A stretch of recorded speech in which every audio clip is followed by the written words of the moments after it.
So whatever my mind can see, that I will achieve. Oh yes, my Straight Talk family, whenever you hear that theme song, you know it's time for another edition of Straight Talk. Time for me to say good night to St. Kitts and Nevis, and good night to the entire Caribbean region. To my Straight Talk family in the Kizitian and Nevision diaspora, I say greetings to all who are logged on to zizonline.com. I know that some of you, yes, on the World Wide Web, some of you are all over the world. Some of you are in Africa. There are some of you in Asia. There are some of you in Europe. There are a whole lot of you all over North America. So I am at liberty to say good night. I can say good morning, and in some cases I can say good afternoon, because one of such greetings will be applicable to the region in which you now find yourselves. My Straight Talk family, if you are joining me for the first time, I must inform you that Straight Talk is a public service program. No matter what you hear, it is a public service program that promotes and facilitates, or facilitates and promotes, whichever order you wish that, discussion on all issues of national interest. Be they legal, be they environmental, be they technological, social, economic, and or political issues. On Straight Talk, we do have a forum to express yourselves freely. All we ask that in the process, we try to ensure that we maintain our status as being one of the freest countries in the entire world. On this program, we also try to raise the level of national discourse. We try to raise the level of discussion by alerting our people to their rights, to their responsibilities, and certainly to their obligations. My name is Ian Patrick Liburd, and I give Almighty God thanks for blessing me with yet another opportunity to join you in conversation on yet another occasion. And for those first timers in particular, Straight Talk is a participative program. By that I mean we include your calls, we include your emails, and if you're so minded to do either, you can contact us via telephone at 465-2555 and or 718-577-2916. There are those of you who like what I call the cloak of anonymity. You don't want to be heard for whatever reason, you're afraid, so you like to hide behind the keyboard. And we give you access to that our email platform via our email address zizstraightalk@gmail.com. That's zizstraightalk@gmail.com. And in the spirit of our public discussion, our discussion on national issues, tonight I invited, and as a big surprise to you, hope it's not, nonetheless, I invited three guests from the public transport sector. They are in the studio right now, and I want to introduce them all. I have Jefferson Pemberton, the president of the East Bus Line Association, Mushan Vinshaw Mangro, he is the Secretary Treasurer of that association, and Ronald Isaac, its PRO, Public Relations Officer. And we know that public transportation is very critical to any nation's future. And if we are going to build a stronger economy, we need this sector. So I thought we would invite these men here with us. I know there are other associations, but reasons beyond or circumstances beyond my control, we did not and could not facilitate the other associations to that. But notwithstanding, let me say good night to my guests. Good night. Good night, Patches. Good night, everyone. Patches, good night. Are you afraid? No, we're not afraid, but the song we. Just straight up. Okay. Yeah, Patches. We can hear you. Not quite hear you clearly. Hey, put on your headsets. You have your headsets? You can hook up. Only one. Yes, put on the headsets, right. How is that now? Yeah, so look up here. I have my headset on, but I'm still not hearing. I thought we sorted that. I must apologize for that to my listeners. I thought we had that sorted out. But you know, they're in the transport business, not in the media business, so we have to forgive them. But we'll get them heads up and set up, and we're just doing that. And as I said, if you're just joining me, we have three good gentlemen in the transportation sector, public transportation to be exact, and we are going to hear from them for the rest of the program. We'll entertain your calls, we'll entertain your emails, and I go back and say good night once again, gentlemen.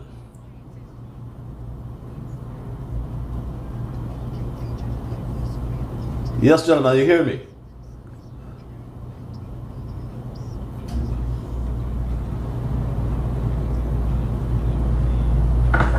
Okay, here's what. Let's get that audio. Let's get that audio sorted out, and we come right back. Because I do the things I should, between my brethren, kind and good. So I'll keep moving on. I won't stop now.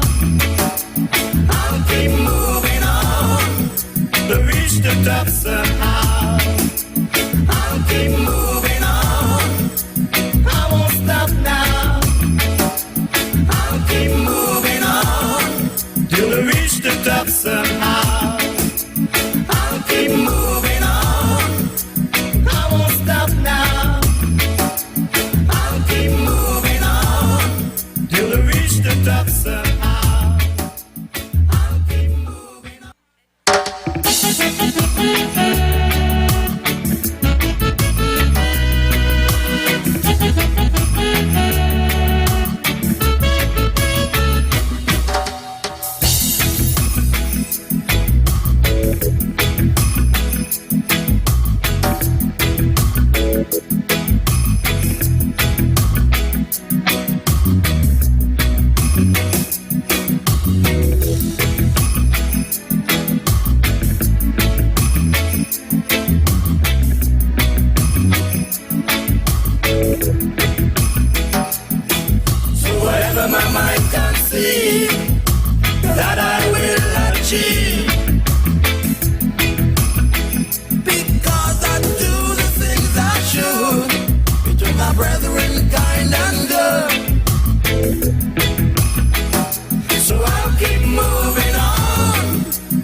somehow.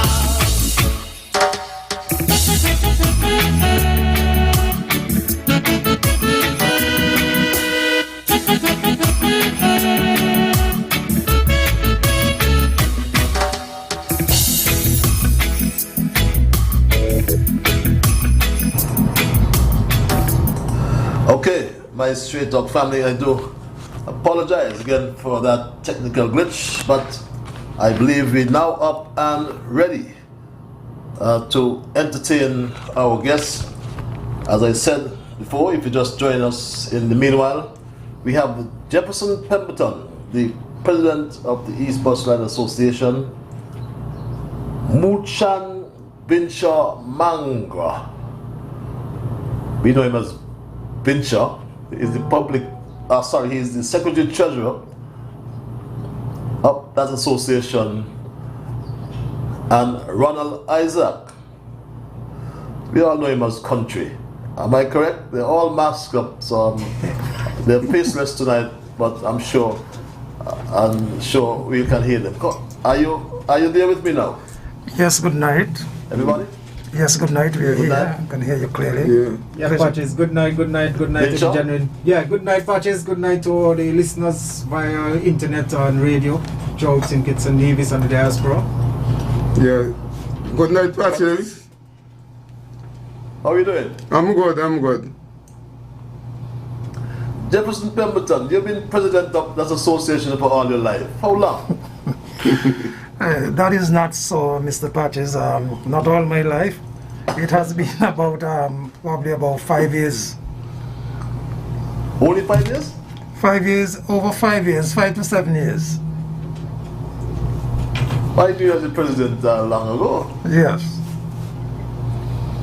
Are you just acting president, you mean? No, it's over 5 to 7 years. Okay. My mathematics is my strongest weak point, so I'm not going to challenge you. Country, Yes, Patches. you've been driving bus for a long time. Oh, yes, sir, since 1992. Wow, 29 years. Yes, sir. Binshaw, Yes, as a small boy. well, you know, the smaller you are, the better you are, because, you know, technology now, so you get the better advantage to deal with these gentlemen, the esteemed gentleman next to my right, you know. And it's a privilege to have some experience from them. And I've been driving the bus now for 15 years, so I'm not really too small. Have a good amount of experience in terms of what I'm doing in terms of the business. And that is something that we are striving to improve as it was when I started 15 years ago in 2006. So that is something we're trying to improve as a business, you know, because it's actually now a tough time. So, you know, everybody trying to do the best. So I have these two gentlemen next to me with some experience. So I'm learning as we go, as my boss said, learn from me. In the context of not such good times, and I'm sure you're referring in particular to COVID-19, a pandemic that the world has not seen in over 100 years. How has it been for the bus driver? Okay, Patches, it has been very difficult, stressful, because this is something that was unexpected, and we find it very hard to cope. As I said, it's stressful and it's very frustrating, because, you know, persons who own their buses, they have to make their mortgage payments to the bank. And because of the COVID-19, it created a great degree of problems in terms of the traveling public gets scarce, because you cannot travel now as we used to. We have lockdown, we have curfew, and then you have to adhere to the COVID-19 protocol. So it created a bit of a challenge for most, if not all, of the operators here in St. Kitts. How have you been coping though? And this is for anyone. When you mentioned having to pay your mortgage on the bus or your lease payments, whatever you call it, on your buses. So how have you been coping? Are the banks giving you any relief, any concession, any cushion? Right now, Patches, as you know, the banks, all they need is their money, you know. All they need is their money per month time. They don't want to hear whether you can pay or you cannot pay. Because we already signed a contract with them. So wherever we got the money, we get the money from, we just got to go and give them, if it's not the amount, we give them what we have. And that's about it. Patches, At least they accept what you have. Well, if I may say, I give Country to answer that one day because he just got a brand new bus. So I didn't want to put myself in that shoes there. So I give Country to answer that one day because to deal with one of them $170-something thousand buses, right? Patches, if it was me, I think the vaccine would have killed me already because I'm fully vaccinated. And for the pressure they were going on with these buses right now, I'm telling you, it's real a struggle. Just to pay business tax and all, just the other day when we had to pay the business tax, pay the business license. I mean, it was a steep task, especially for us on the eastern side.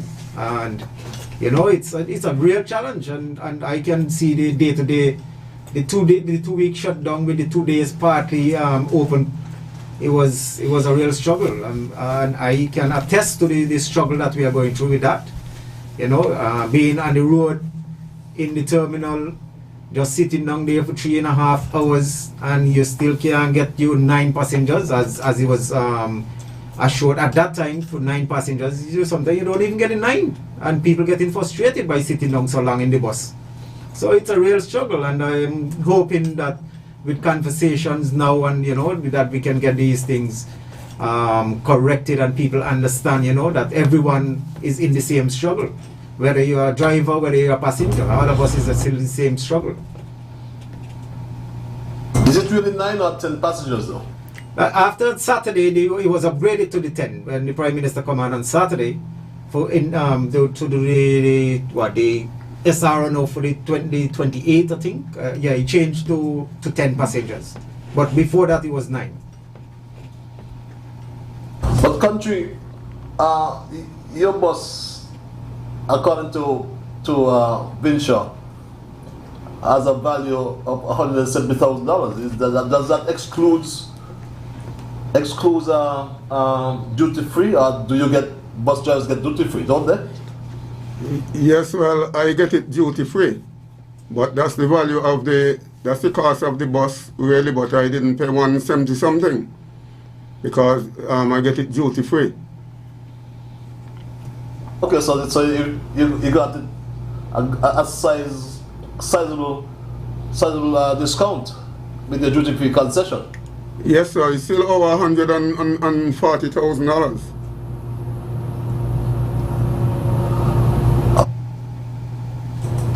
Now, in terms of your struggle, this takes me to this next point, because just before the COVID-19 hit us, the register of buses were in the region over 600 buses on St. Kitts. How do you cope with that supply of Well, buses? it's a lot of buses. Right now I believe we have more than 600 because everybody wants a bus. And you know, I usually, when they ask me about the road, I usually tell them that they could come because I can't carry all of the passengers and they won't be able to carry all either. and there is one God, everybody going to get what belongs to them, you know. And in terms of that purchase, with the coping of the customer service and the appreciation of the passengers, we've been asking that, you know, we have the zoning, that, you know, that you don't have everybody running around like headless chickens. You know, it's a business, and we're looking to have something formal. You know, you don't want to get everybody running up and down like headless chicken. And we make a proposal like about 2 years now for zoning the buses. You know, like everybody walking at the zone. Then you have a more formal way of operating, you know. And I think it would be more productive for every single bus drivers. And I think the passengers then would get better customer service from the buses that operate. Because then you would know, well, okay, I'm going to Molyneux. I don't have to come and ask this busman, you're going to Molyneux? You would have your zone. You would have something displayed as well. Okay, I'm going to Molyneux. Someone going to Sandy Point, they would have something displayed that they're going to Sandy Point. So, you know, it would be much easier. It's something like where you are in the United States. You have most of the buses, them have the displays in front of them. They're going to Connecticut, or they're going to Pittsburgh, or wherever they're going. And, you know, it would be much easier for people in St. Kitts. Plus, we have tourists here coming back soon. It would be easier for them if they want to take a local bus to just go around the neighborhood. You know, because I do that when I go overseas sometimes. I do want to go in the local areas to see what it's all about. So, you know, it would be something really important for the government to actually put in place. And I don't think it's something difficult. Because it might be less than 2 lines that you go in the parliament and, you know, you say, well, okay, the buses then would be zoned. Who going to Molyneux would get East 1. Well, they're all in the recommendation. So for the public interest, you know, we recommend all these things already. That if you're going to Molyneux, it would be East 1. If you're going to passing grounds via East, you're going to be East 2. If you're going to West, you're going to Sandy Point, because some of the buses on the west side only goes up to Sandy Point, from Barstay to Sandy Point. So there would be West 1. And if you're going to Parsons via West, you're going to be West 2. If you're going to Monkey Hill, you're going to be North 1. Because there is only one route in Monkey Hill based on my understanding and the operation for that zone. So you'll be North 1. So I don't think it's something difficult to be done. I think it should be done a long time ago. I have no clue why it's still not done as yet. But, you know, it's going to be something very, very productive, I think. And most of my colleagues, I think, would agree that it would be much more productive for the buses them to operate in that way.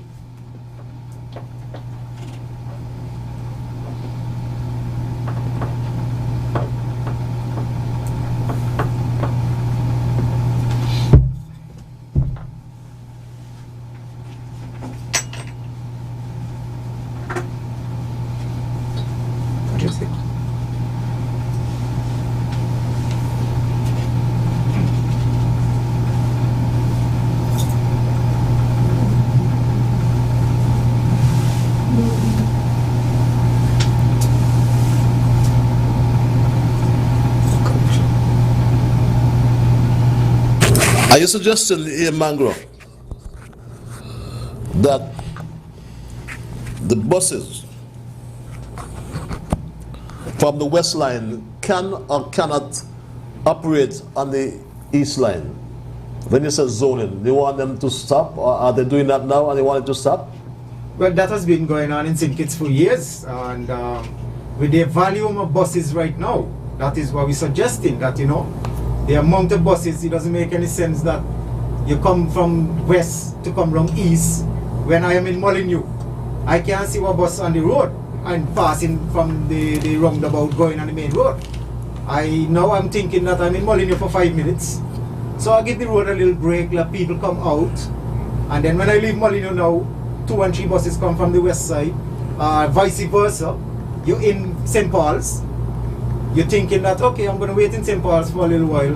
Next thing you look, a bus come from east, going to St. Paul's. I mean, it's unfortunate that it's happening, because I think we all are big people and we understand that it's a business.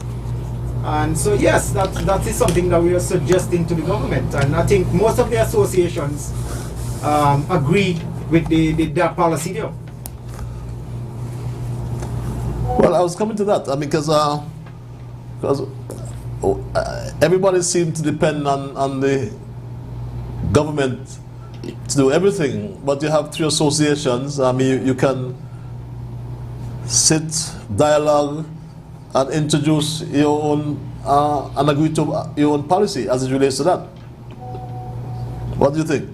Well, Patches, trust me, it is something that if we could have been doing that, we'd have been done long time. But there is something called protocols. And people, when you're dealing with people, you can't just go and just do anything as you like. Everybody wants to see things done by the parliament. Because with the issue with pay as you enter, there was something in 2008 that was drafted up, that you pay as you enter the buses there. And because it wasn't announced in the parliament, it was something that we had a demonstration, and we ended up had a meeting with the government at that time. And there was something just drafted up to the presidents that, okay, we're going to agree to the pay as you enter and so, but he wasn't passed in parliament. But he did something on a document that we have, but it wasn't passed in parliament. So passengers don't want to hear that. They tell you, well, they ain't hear nothing in parliament. They ain't passing law. And you have a police officer right now in St. Kitts here, they'll be on the road and said to us, look, me ain't give nobody no ticket for going down Brand Street and pick up people because nothing was passed in the parliament as law. So I said, well, wait, isn't the commissioner the law? Isn't him responsible to direct whatever traffic, whatever destination in St. Kitts, and then the police officer enforce it? She said, well, they got to go in the house and pass it. They have to pass the law.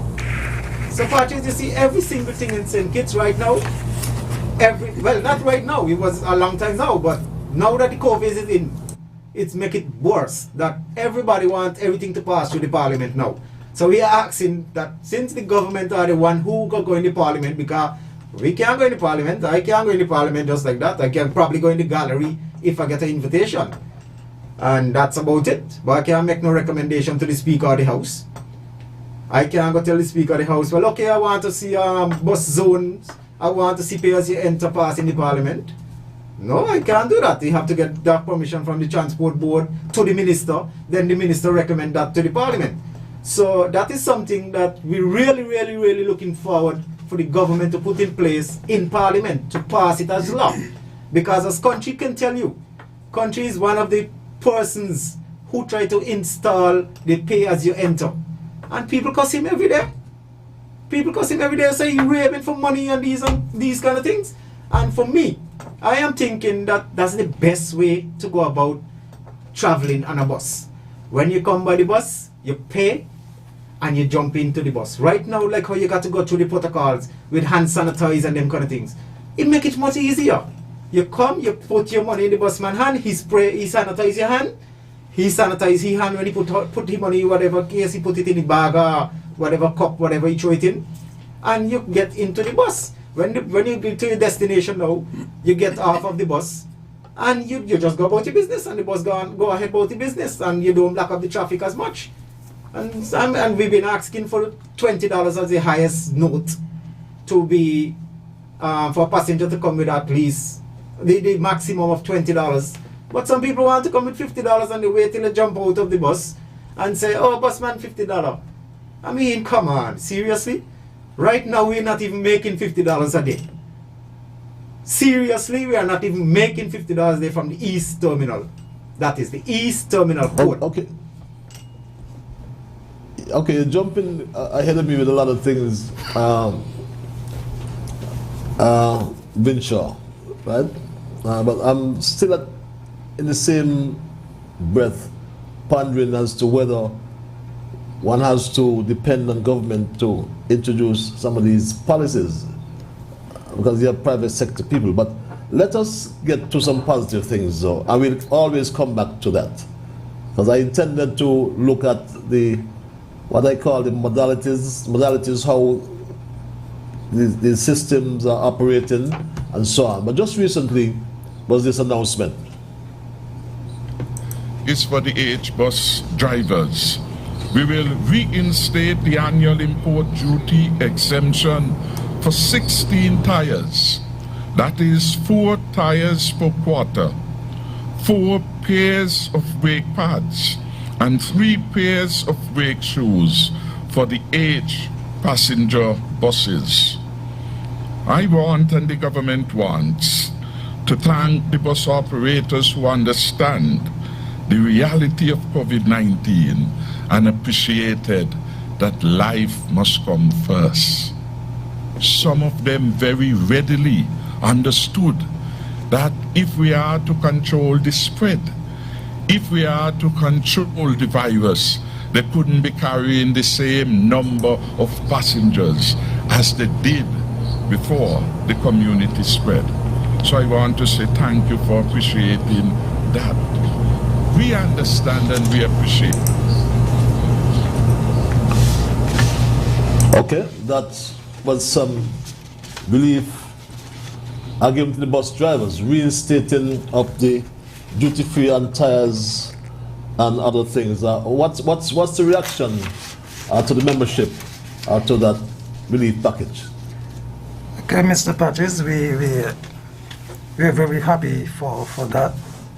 But one of the things, one of the concerns that we have is the involvement of the association in terms of this announcement.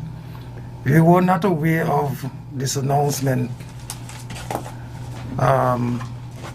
before, the things that the Prime Minister spoke of. But we as bus operators, we appreciative of that, and we always, as the Prime Minister said, we always think about life first. We know the COVID-19 is a deadly virus, and our first aim is to protect ourselves and protect our families and the traveling public. So we understand that there would be some measure or measures to try to curb this virus. So we are very happy when the government, when we heard that announcement, even though it took us as surprise, but we are very happy that at least the government is trying to do something to relieve us of some of the burden. We are very happy for that. Well, in fairness to the cabinet, although I'm not a part of the cabinet, that was discussed after discussions with the bus drivers and taxi operators in terms of relief and concession. As a matter of fact, I didn't play the entire soundbite, which I should have. I'm sorry about that. It gets us to the $400 relief for gasoline as well, which came from the bus and taxi drivers some time ago, sometime in 2020, to April 2020 to be exact. They were speaking about, went to the cabinet, $150 per week for buses, but it now came down to $400. So perhaps you slipped it, or it slipped you, Mr. President. Yes. But in terms of its, sorry, go ahead. I think we recommended something to the government in 2020. Yes, that is so. That's but right. what I'm saying is that it took us as surprise when we heard it on the radio. What I'm saying is that there should have been a notification of it, discuss it with us before it came to the public. You know, that is all I'm saying, because I cannot answer any questions that is being asked by my association members. So I find it to be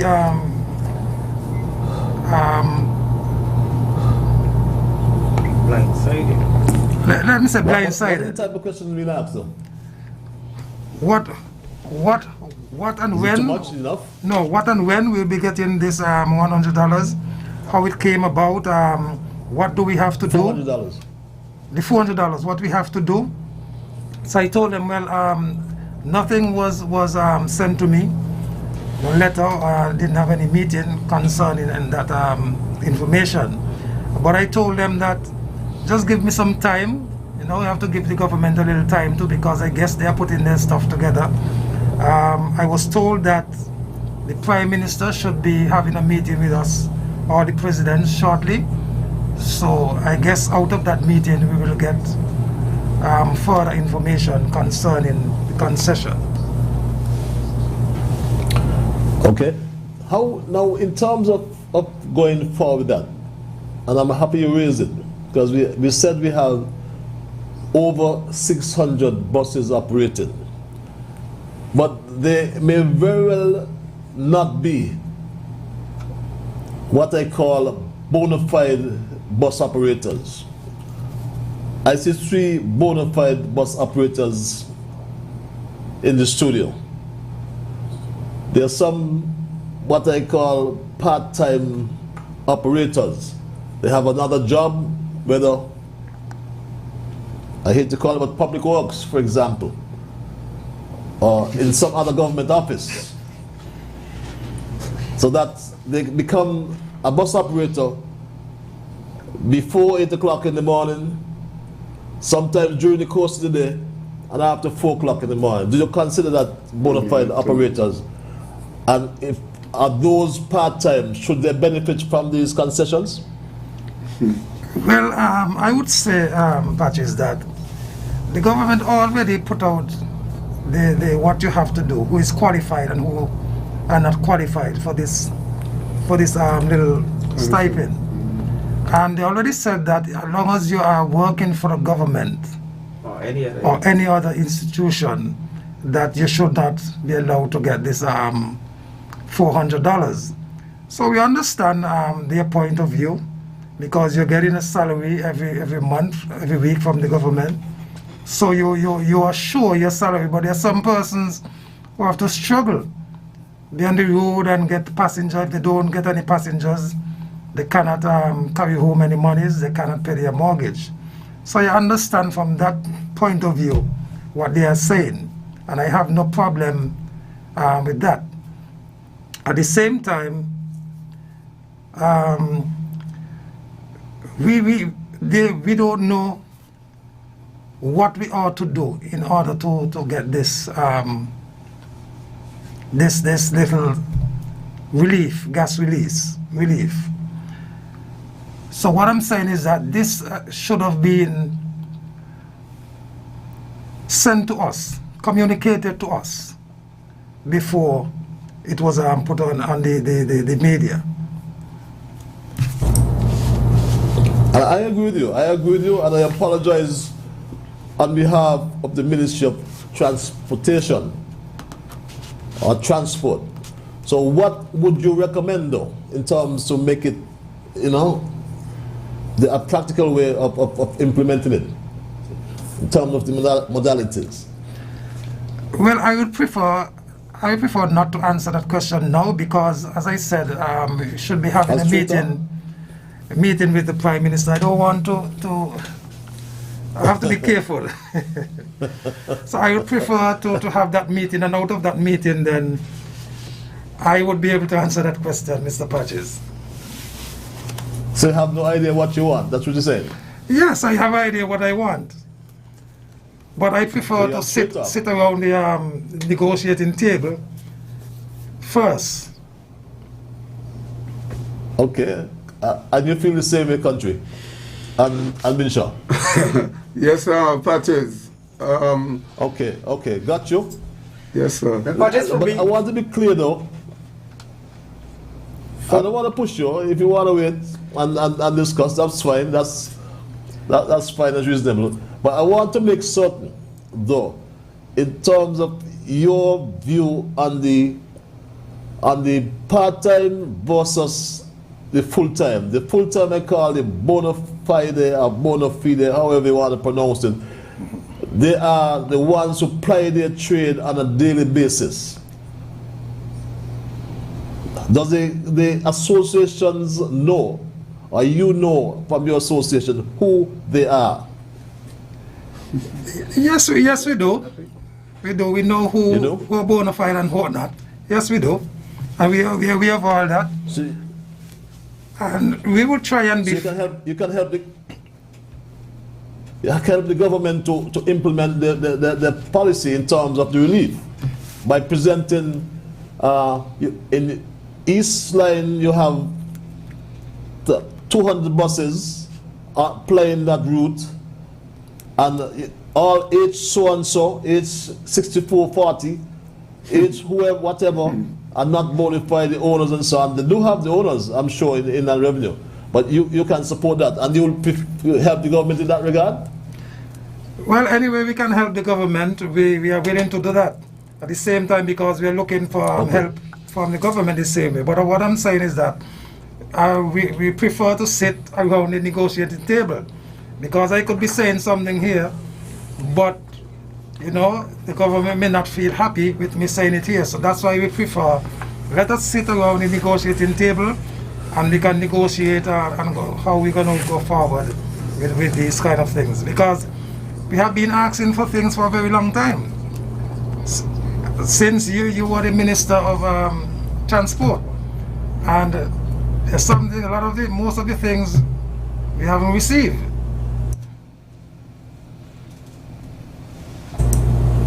Well, I won't dispute that.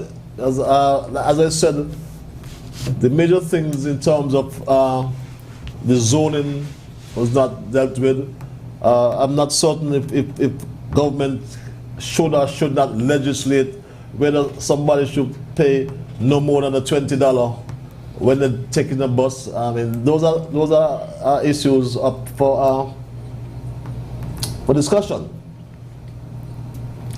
But here's what: straight talk is no straight talk without callers. I'm going to give you an opportunity, each of you nonetheless, to say something we may have missed in the introduction, and we're sorry for the technical difficulties. We had to revise the way we had planned to go forward. But I give each of you a few minutes to make any comments before I open the lines. Yes, I would say, yeah, I would say, Mr. Liburd, that one of the major concerns I have is security of the bus operators. And that's why you see that we are pushing to get pay as you enter and no tender notes over $20, because it makes it easier to make change. In some parts of the world, they have what you have collection boxes at the door where you throw your monies in and you go in. And when we have pay as you enter, the bus operator would be able to handle his monies better. As Vince said earlier, there wouldn't be much traffic jam, because you ask the bus to stop and you come off the vehicle and you go your way and the bus go its way. So these are some of the concerns. And when we come to zoning is very important. If we zone the buses, it will be easier for the traveling public to know what bus to take. And we are saying that we are modernizing our system here in St. Kitts, because we are a tourism-driven country. So if we have buses being zoned, when the tourists come from overseas and they see a red sticker that marks Northwest, and they take that bus, they know they're going to Sandy Point or they're going to Monkey Hill. But when they come and they see the buses, all of them look the same, they will be confused. So we prefer to be more organized as a business, more organized, more professional. And that's why we are asking for these things. And these are not difficult to do. We cannot do it on our own. The government have to assist us in this regard. So the same way we're looking for assistance from the government, the same way the government looking for assistance from us. So we have to go hand in hand as partners. Patches, another thing is that since the terminal bill, the East bus terminal bill, it's not working. See how much it is? It's not working. We are trying to ask the government to assist us by terminal to terminal. And in order for the bus terminal to work, something like that have to happen. No bus should be operating in a terminal where they are picking up passengers. If you want to pick up passengers, like for example, if I go down the West Terminal, I shouldn't be picking up any passengers unless I go in the queue. If I want passengers, I should go in the queue and pick up passengers. But it's not happening here. We are trying to stamp out all of that, but we need assistance from government. The terminal up there, you're up there in the terminal all 3 hours sometime, and just to get 9, 10 passengers, you can't get it because you have some buses down the West Line Terminal. They belongs to East, and they are picking up the passengers, encouraging the passengers to come down there and telling them who to drive with, from who they must not drive with, and these sort of things. So we need help from the government. Patches, if I may, let's clarify that. Oh, sorry. Go ahead, Bidisha. yeah, if I may say, in terms of the negotiation and the strategy in terms of helping the government with the stimulus system, as the president said, we have no idea as to how the government come about dealing with that that they already proposed. So for us now, as you said, to discuss that, it would be something very unfair because we have no clue what the government have in place because they have already announced it. So which means they have something that they already discussed. So they didn't discuss it with us. So it would be unfair. In terms of the terminal, I mean, it's the police officer still. I mean, it's been already said that the police officer is supposed to be performing the duties. And it's not been happening. And we don't want to bash the police officers. We just want them to do what is the requirement of the policies that has been set in terms of passenger buses. We just want them to do the right thing and just do their job as to the policy that is set out in terms of bus routes and where buses should go and where they shouldn't go. And if we're not going to get that, then the government would really have to make sure that they put it terminal to terminal. Because we never had stopped the buses them to pick up people from down the West Terminal and so, you know. But it's just becoming ridiculous now that the buses them actually going up on West Independence Square Street, stopping there, pulling up with passengers. And when you tell a police officer, they say, well, we can't be everywhere. So then if the police officer cannot be everywhere, then you need terminal to terminal. Then you don't have that problem. You don't have to get that stress on the police officers. They have terminal to terminal. You have one police officer by the terminal. And everybody follow the protocol. I mean, it's simple in St. Kitts, you know. If Burger King open, everybody flock to Burger King. They want to get the first bite. Same thing with a terminal. If you want to get a bus, you come to the bus terminal and you get a bus. Everybody would come. But when you're going to get this Burger King here, you're going to get KFC over there, you're going to get confusion. And that is what's going to happen because people going to want different flavors. Some of them going to want spicy, some of them going to want garden salad. So you're going to get the issue. You're in the hungry mood, you know, the mood for some food. Yeah, but explain the terminal to terminal for the benefit of others. I don't quite understand it, and for the listeners. Okay. You want to go ahead? Go. Terminal to terminal patches, you find that I come from East, and my ending supposed to be at the East Terminal. At the East Terminal, we already discussed that with government officials, Transportation Board, and Commissioner and everybody, and they quite agree. Whereas they want to get what you call it Uber system. Uber to assist, like who don't want to go downtown could jump on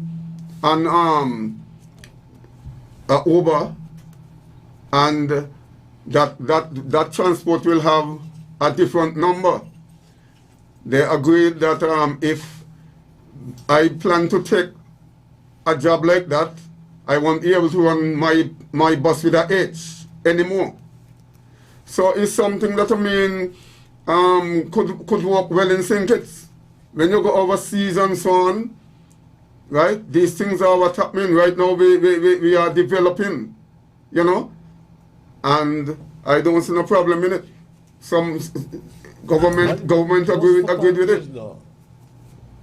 I understand there's some agreement, but from my understanding, that the rate, that's published rate or agreed rate, or the legislated fare, I should say.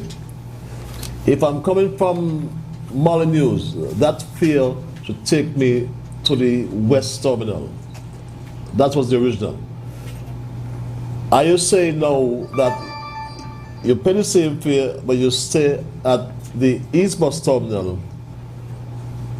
but there's a cost to get to town, and for the poor old lady who wants to get down to town, is an additional cost? That's what you're saying?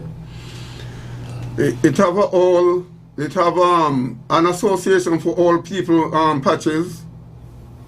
You have an association for all. What do, Senior citizens. what do you mean by that? Senior citizen. Okay. So if they if the association agreed to, while they have the ID and they could prove, the overbus could prove that, I mean, they are senior citizens, they won't have to pay. But they have a lot of strong young people want you to put them, lift them or put them in front of the gate, wherever they're going. And when they go overseas, it's a total different.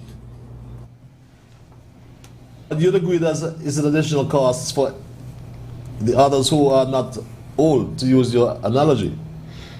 Well, a lot of people, patches, a lot of people, young people, they're just lazy.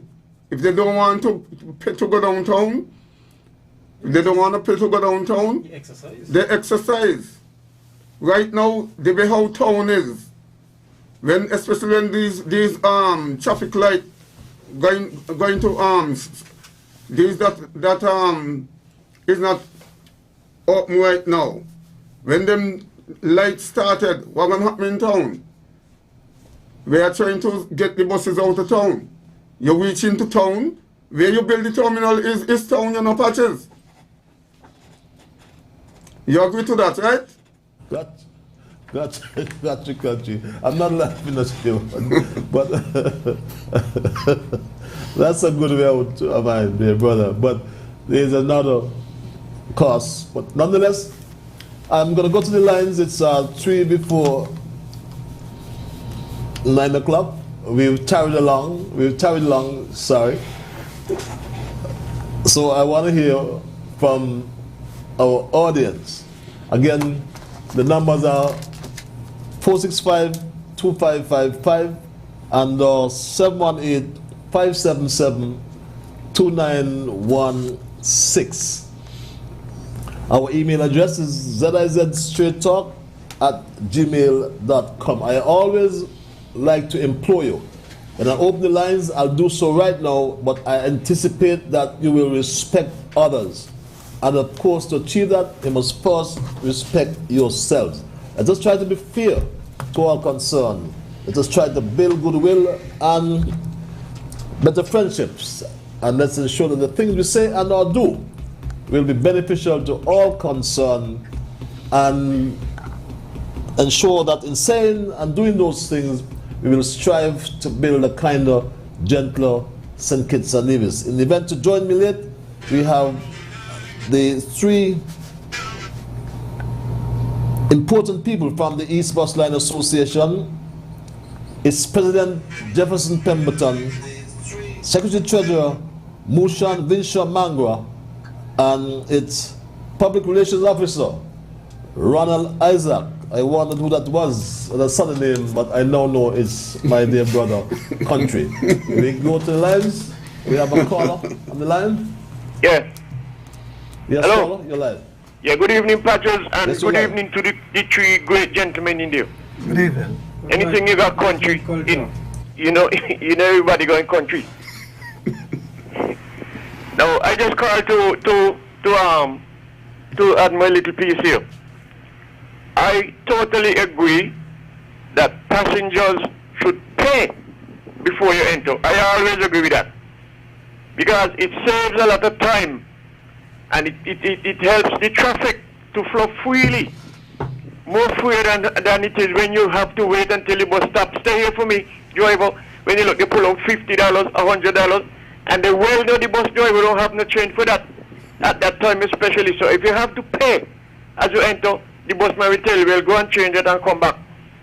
So everybody pay and go in, and then when you reach your destination, you wouldn't have to jump out and run because you didn't pay. A lot of people have done that. And I also agree with the zoning identification of your destination. When you see the number 1, you know, well then he going west up to Debe or passing wrong, like one of them said.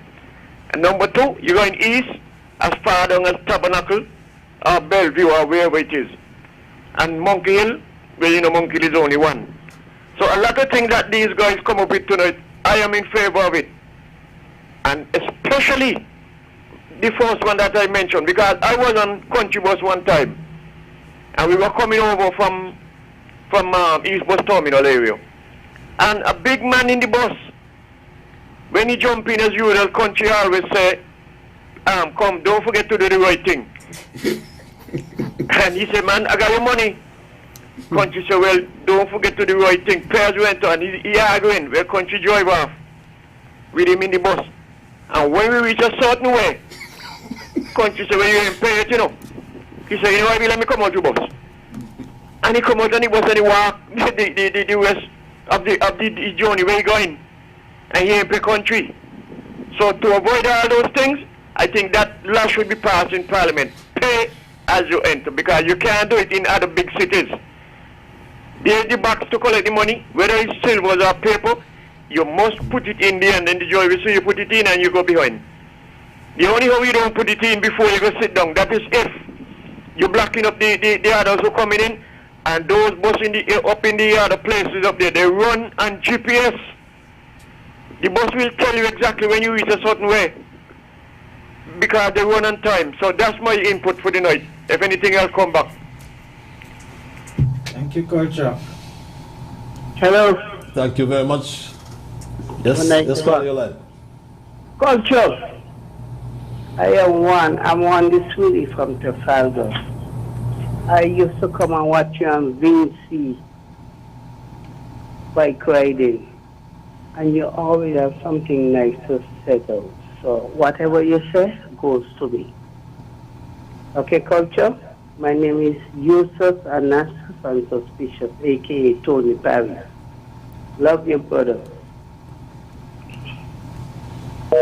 Thank you very much. We go back to the lines. Yes, good evening. Good evening, sir. Hold on a minute. Yes, you here still? You here still? Yes, you are. Yes. Yes, we listen to you, sir. Yes. With regards to these busmen, right? I hear for the whole night listening to them. But I have said to Mr. Mantra one of the times he was on your program that they cannot have meetings without the commuters. Because I told them already, I told the police and traffic guard, neither of them can speak for us as the commuter. Only the commuter can speak for the commuter. They're in a bus business, so they're speaking for the bus. I am a commuter, and we should have a commuter in those meetings to speak for us. Now, when he mentioned with the $20 maximum, I agree with that, because some people are very willful. But let me say, now you asked me a question there, the last question you asked, with regards to the bus terminal, and he can't answer the question, because as we speak today, the fare is from wherever to the terminal down the bay.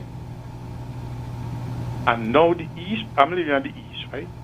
The east bus terminal fare would end at the eastern side of the country would end at the east bus terminal. So I don't see how they're going to get that work. I am an elder, I have disability. So what they are saying to me in 2021, I must leave the Eastern, stay at Hartsford, and walk down. Me can't walk good. Me can't see good. My wife can't walk good. So we must walk down the Hudson when the fear is to the terminal. Carlo, Carlo, if I may ask you a question. Yes, I'm listening. I'm listening. Sorry, go ahead. Yes, I'm listening. Yes, Carlo. The question is, does it have anything in writing or in law that was passed in Parliament? Say the bus fare is from Molyneux, let's say, as you suggested just now, to the West Terminal. Is there anything in law stating that the bus fare is from Molyneux to the West Terminal? But there's no law. Wait. Let me answer him, Patrick. That was always existing. Let me answer him. Technically, I don't know where you come from or where you are, but I know as a little boy we are in Hippin. The bus stop was in front of Rams. That was the bus stop in front of Rams, from Sandy Point to Deep Bay and from Deep Bay to Bastille. But the point I'm making is, now they built the terminal. I have no problem with that. But you can. So what you are saying to me, the bus stops them from the terminal to the terminal is of no use. They are in existence, Mr. Mancha. So Mangra. Sorry, I'm sorry. Oh, you know who I mean, though. So what you're telling me? So no bus stop from the terminal to the terminal anymore. I'm asking a question. If there's no bus stop from the terminal to the terminal? Yes. It is not really bus stops. You have some stops between the two terminals in terms of when you're coming from the east, you have a stop at the fire station. Yes. And then you have the stop at the West Terminal. So then, the point I'm making is, so then the bus then cannot go down by the fire station anymore then, according to your theory. You must stop there and walk the west. Well, that is what we're saying, Carlo. That we are suggesting that, as you say, you're an elder person. Yes. You cannot afford to walk down. So we are saying that there's an association for elder folks, the senior citizens, and we are willing to take the senior citizens for free. If you catch the bus from Molyneux to Bastille, whether you want to go on 4th Street by Dr. Laws or the gas station on 4th Street, so long as you have your ID and it states that, well, okay, you're John Peter Paul, yes, and you're 62 and over, then we take you straight there. The police wouldn't have anything to do with that. So long as the police see a bus, say for the instance, the zoning in, and you have East 1 coming from Molyneux, yes, and you are gone all the way on Kayan Street, next to 4th Street, and the police stop you. They say, okay, well, I got John Peter Paul here. He's an elderly. Here is his ID. So I'm taking him to where he's going. You're not paying any bus fee, sir, from Molyneux to Bastille, wherever you're going. Okay, that is understandable. You're not paying any fee. So earlier in the program, I hear you all mentioning about the buses. So take for instance, let me talk about me then. Me living in a large village, Lajgot. Me live in Lajgot, right? So what you all are saying to me, I cannot take a bus from Mansion to come to town. I have to take a Molyneux bus? But I got to be crazy. No, we're not saying that. No, we're not saying that was said earlier. No. You misunderstood. Listen, that was said earlier. So then, all right. So let's move on. Let's move on. So what you all are saying then? You are talking about. Let's avoid the crosstalk. Make a point, caller. Yes. Make a point. Yes, the point I'm making. The So you other- all are talking about the traffic lights, eh? You there still? You are talking about the traffic lights Yes, go ahead. and in Bastille, right? Most of us would have traveled, and St. Kitts' traffic lights are minimal to what we would have seen, and St. Kitts' traffic would be minimal to what we would have seen in the outer world. So do not put the traffic lights in the scenario with the buses them going with any congestion in town, because the roads are there, and then the roads are there and it still remains. And what I would like to know, so then the bus route is of non-existent then, according to RU. So the bus route ends at Valium Half and it ends at the base. So No bus route between that vicinity. That's what you are saying to me? The bus stop at the terminal. Yes, eh? The bus stop at the terminal. Mm-hmm. And we'll have other transport to take you around where you wanted to go. But this is 2021 now. This is 1900. Okay, caller. 2020. Anyway, thank you, man. Anyway, thank you. Thanks for your input. I'll have you, my guests, respond. You'll have a chance to respond. Don't be afraid of that. That's what Street Talk is all about. We hear from the listeners, and then you'll have a chance to respond. Let's go back to the lines. Call your line. Listeners, and then you have a chance to respond. Let's go back to the lines. Call your line. Caller, just turn your radio down, your equipment down, your line. Hello. Hi, Patrice. Good night. Yes, your line. Hello. Good night, Patrice. Good night. How are you? I'm good. The bus we're talking about coming. They used to have that a long time ago. A little piece of board on top their front, the dashboard, telling you Bassier/Molyneux, Bassier/Tabernacle, plus they go down like that. And they used to, when they said $2 from Molyneux to Bastille, when you get in the bus, you go straight. Sometimes the bus, they have the time they used to go down the bay, and if they say we're not going on the bay, they stop there by Baker's Corner where they used to be before the terminal. So what I say now, since that they have the two terminal, you pay a fee to go to Bastille. Bastille is anywhere in Bastille. So they have the two terminal. When they come down and they say, okay, we're going down the bay. They go straight down the bay, go to the terminal, make a turn and go through the terminal and make a turn, come back. If someone down the bay, I want to go to the east side, I say a bus coming down at 2 o'clock. So let me stay in the bus terminal down there. So when they come down, I can able to get the bus and go back to the east side. So I don't see a problem of stopping off an Uber, this and Uber that. The buses then they have, that is what they used to do. But then you see the old time style, we used to just catch the bus and go to town. You going down the bay? Yes. Okay, and we go down the bay. Right, sometime 1 o'clock or 2 o'clock, they don't go. You just say, oh, the bus, they ain't going down the bay because it's 2 o'clock. You know, you have the schedule. But now they have the bus terminal down the bay. That's supposed to be an international bus terminal that even from St. Peter's, when the people then come from St. Peter's, they can go down the bay, the St. Peter's bus come down, go into the terminal and go back out. I don't see no big thing like that. I don't see what is the big thing with taking Uber and whatever. You have your scheduled time when you go down the bay. You just can't come and stop by terminal. I mean, they used to stop at Baker's Corner, and sometimes you travel, come up Baker's Corner. You go shopping down the bay. You say, okay, the bus coming down, so I will wait for John coming down. I know John does come down around this time or whatever. I think they can work like that. And everything, I think this is supposed to be worked out with the traffic police. They have their association, they go to the traffic police, and they talk and they come to a decision, and they just put it out on the news. I don't see they have to go to Parliament because these buses is the private owners buses, it's not the government buses. So I don't think, everything is supposed to work out with the traffic police. So that's my little piece for tonight. Thanks. Thank you very much. We go back to the lines. Caller, you're live. Thank you for holding.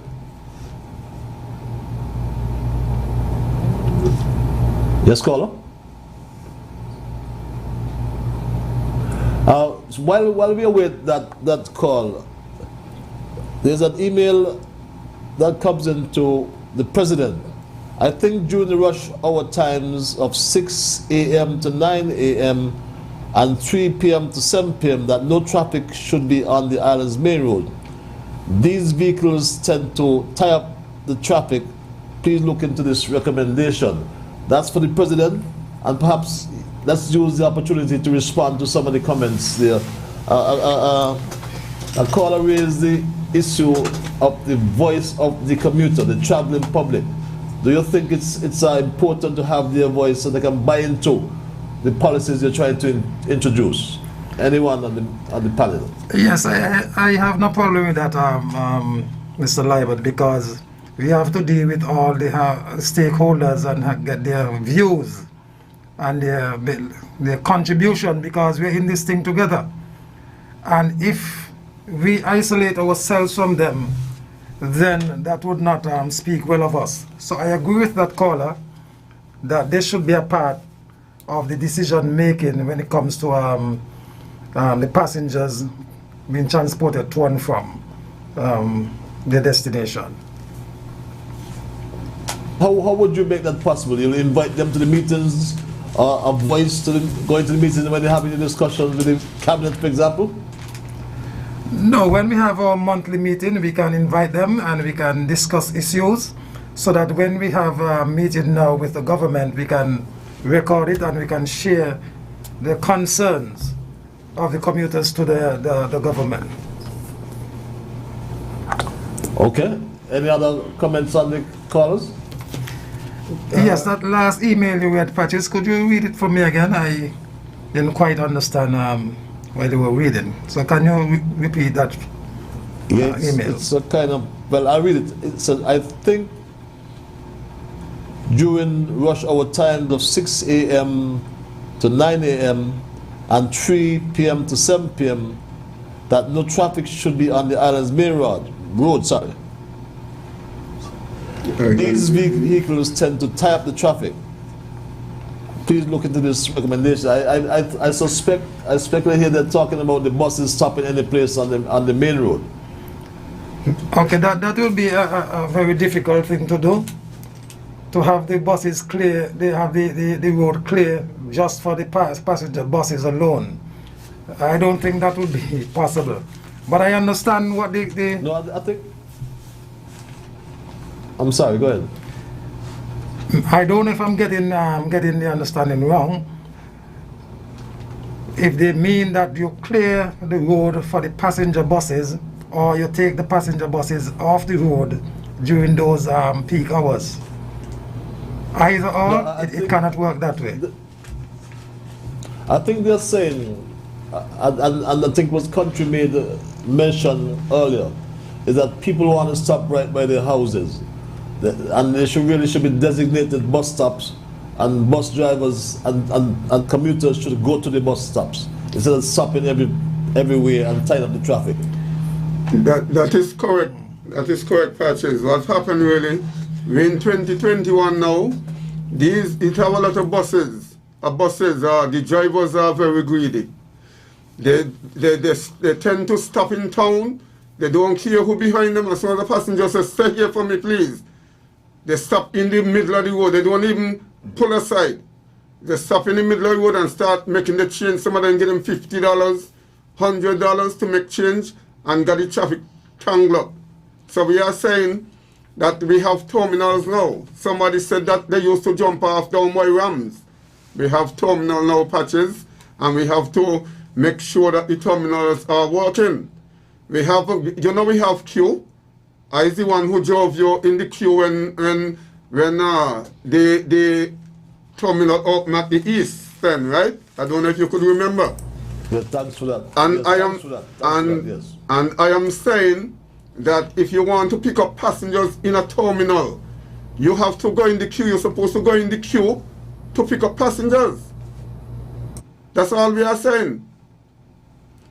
It had a time at Ramsday, yes. If we had proper thinking people at the time who was leading, all the 3 terminals could have built down the bay. All 3 terminals could have built down the bay, Patches. But they didn't see the vision. You came on and you give us a terminal at the east, you gave us one down the west. And I think we so appreciative of it that we should use them wisely. We are not using them wisely, Patches. I'm really sorry if somebody disagrees with me. that's what Street Talk is all about. We go back to the lines. Call your line. Hello. Good night, Pastor. Yes, you're live, caller. And everybody on the Good night, panel. sir. Yeah, good night. Yeah, what I want to ask, right? Look how you are saying you prefer to use terminal to terminal. Some people are going to have a problem and some ain't going to have. What about the elderly people them now when they shopping at Ram? How they going to get to the terminal up on the east side if they ain't going to manage to help them? And the bus went down the bed going the direction where they live. So the bus can't stop and pick them up and because it's an elderly person. It must have to be by a terminal for the elderly people then. I will listen to the ear. I think you address the elderly already, but you may want to address it quickly now? Yeah, Patrick, as we were saying before, we said earlier, for the senior citizens, we recommend that we will go with the system that when the zoning activated, that you go to your elderly association, which there is one in St. Kitts. I don't know if the president remember the name of the person that in charge is the president. One of the person that I spoke to was Bertie Edwards. Bertie Edwards. Yeah, he's not actually the president, but he was the one that I spoke with. So there's a association, Senior Citizen Association. What they said that they would have, right now they're in the process of completing their registration, but they would have IDs for the senior citizens. And they would be asked to present their ID to any bus that is going to their destination that they want to go to, and the passenger bus will take them there for free. Now, if the police come and realize that the passenger bus is off the route, they would explain to the officer, and the senior citizen would show his or her ID to the officer, and that will relinquish everything, and then they go back to the terminal. Okay, thank you. We have a call on the line. Caller, thank you for holding. Yes, caller, you're live.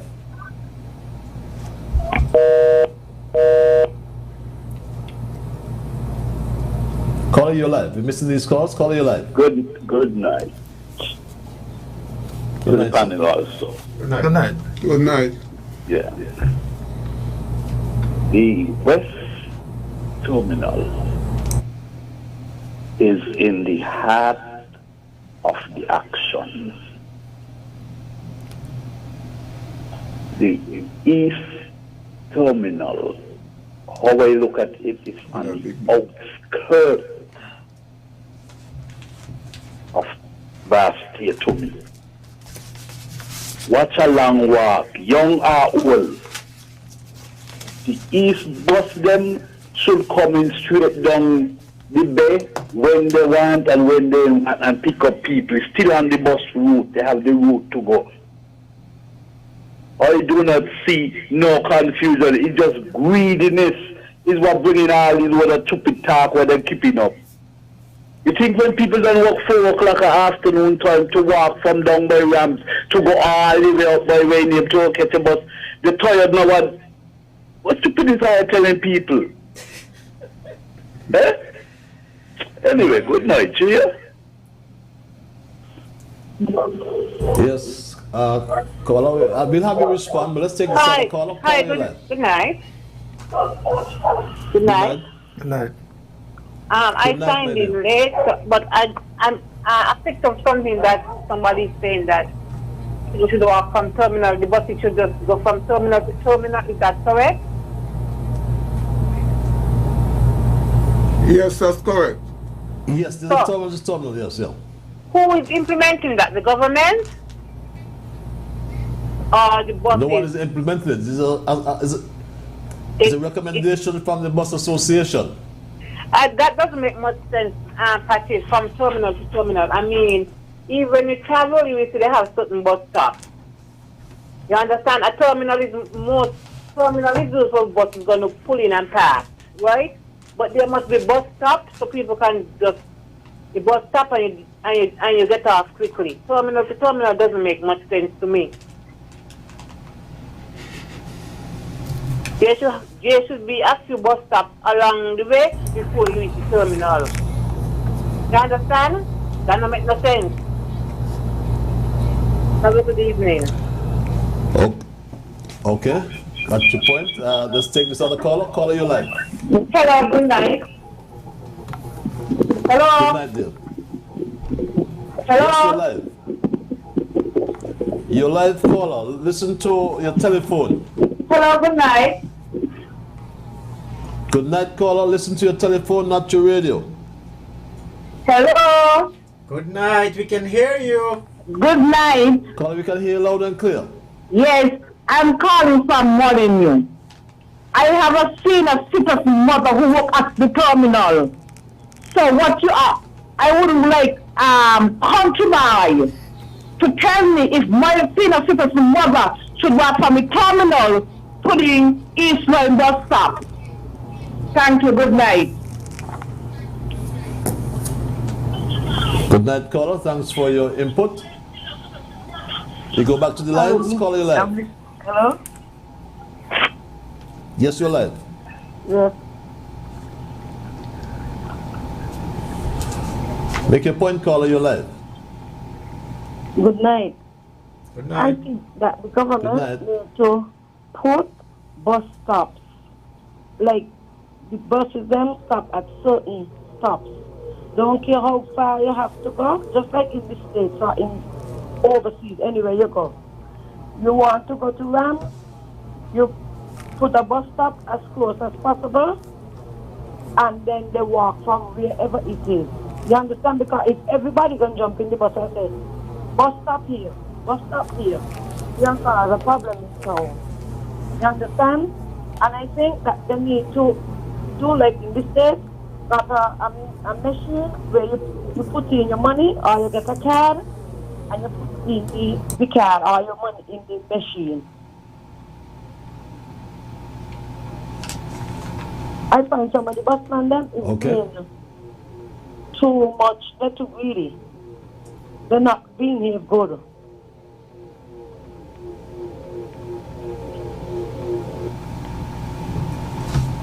Okay, we got you loud and clear. Let's take this other caller. Caller, you're live. Yes, sir. Good evening. Good night. I am listening from overseas. Good night. And I, I don't want to laugh, but I have to say, as far as the government should have been paying their bus payment. I mean, when are these people going to take responsibility? You know, that when they were making their good money, they did not financially set up aside for an emergency come for a situation like this. In America and Canada and stuff like that, you have to pay your mortgage. And you have to pay your car note. You can't call the White House and say, listen, I need you to help me to pay my mortgage and my car note. Whatever stipend the government might have to for the COVID, that's it. Then if people are going to take responsibility as it does, especially if you own a business, you're supposed to be able to put aside for a crisis like this. Take some responsibility for your own self. All you think is so bad to be overseas listening to this where the government is supposed to help with this and the government can help with that. Because of your negligence and irresponsibility when you are making the money to put aside for crisis, now you want to put it on the government to come and help you? You are not grown people, man. It sounds bad for the people to see that you are the ones that make all the responsibility for your own self and your business owners. I'm going to the government supposed to be determined. You can go to the car in the places, you can go and call the White House and say, I have my mortgage or my car note. Come on, man, you're making our people look bad. Listen, out here, that everything you all want the government to pay you all out for. The government did the stipend, did this and that, but you're on personal vehicle, that you're making money from as a business. Now you want them to make your car payment too? Shame on you.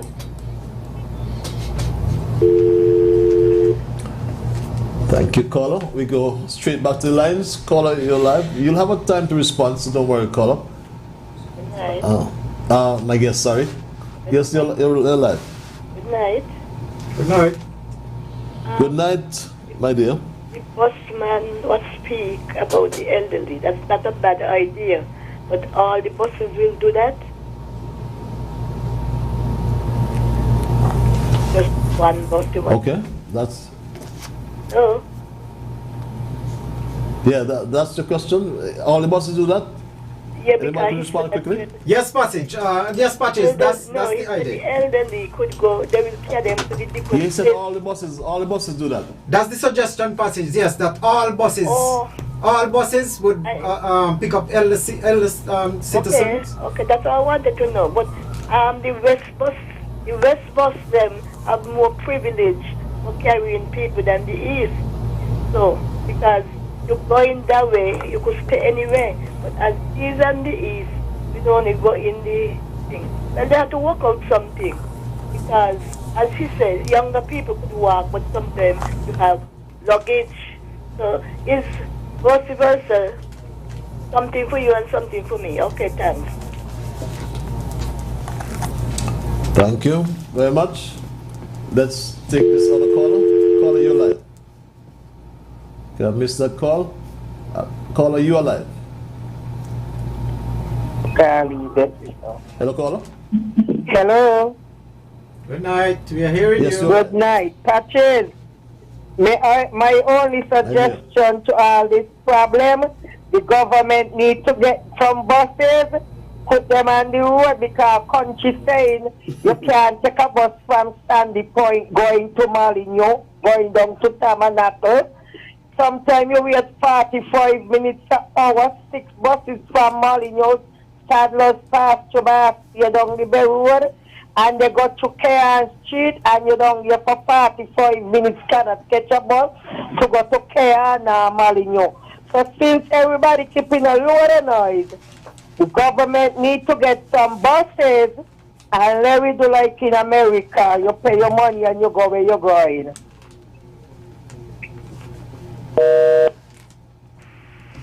Got you loud and clear. Caller, you are live. Yes, I am back. This is Culture again. I have a suggestion. I think that from 6 o'clock, everyone should have the exact money to put in to pay the bus. Or if you do not have the exact, no higher than $10 that the busman is supposed to make change from. Because of that kind of behavior, people carrying all kind of big money after hours in the night when it's dark. Something happened up in Gibbons Hill, in the Bay a couple years ago with a bus driver, and he lost his life because he was making change, and that was planned. That was planned to give him big money so he make change, and then they rob the man and kill him. That's my suggestion. Thank you very much. Got you loud and clear. Yes, caller. Yes. Good evening, Brother Pat. Good evening, sir. I am here listening very keenly, but I'm listening culture speak.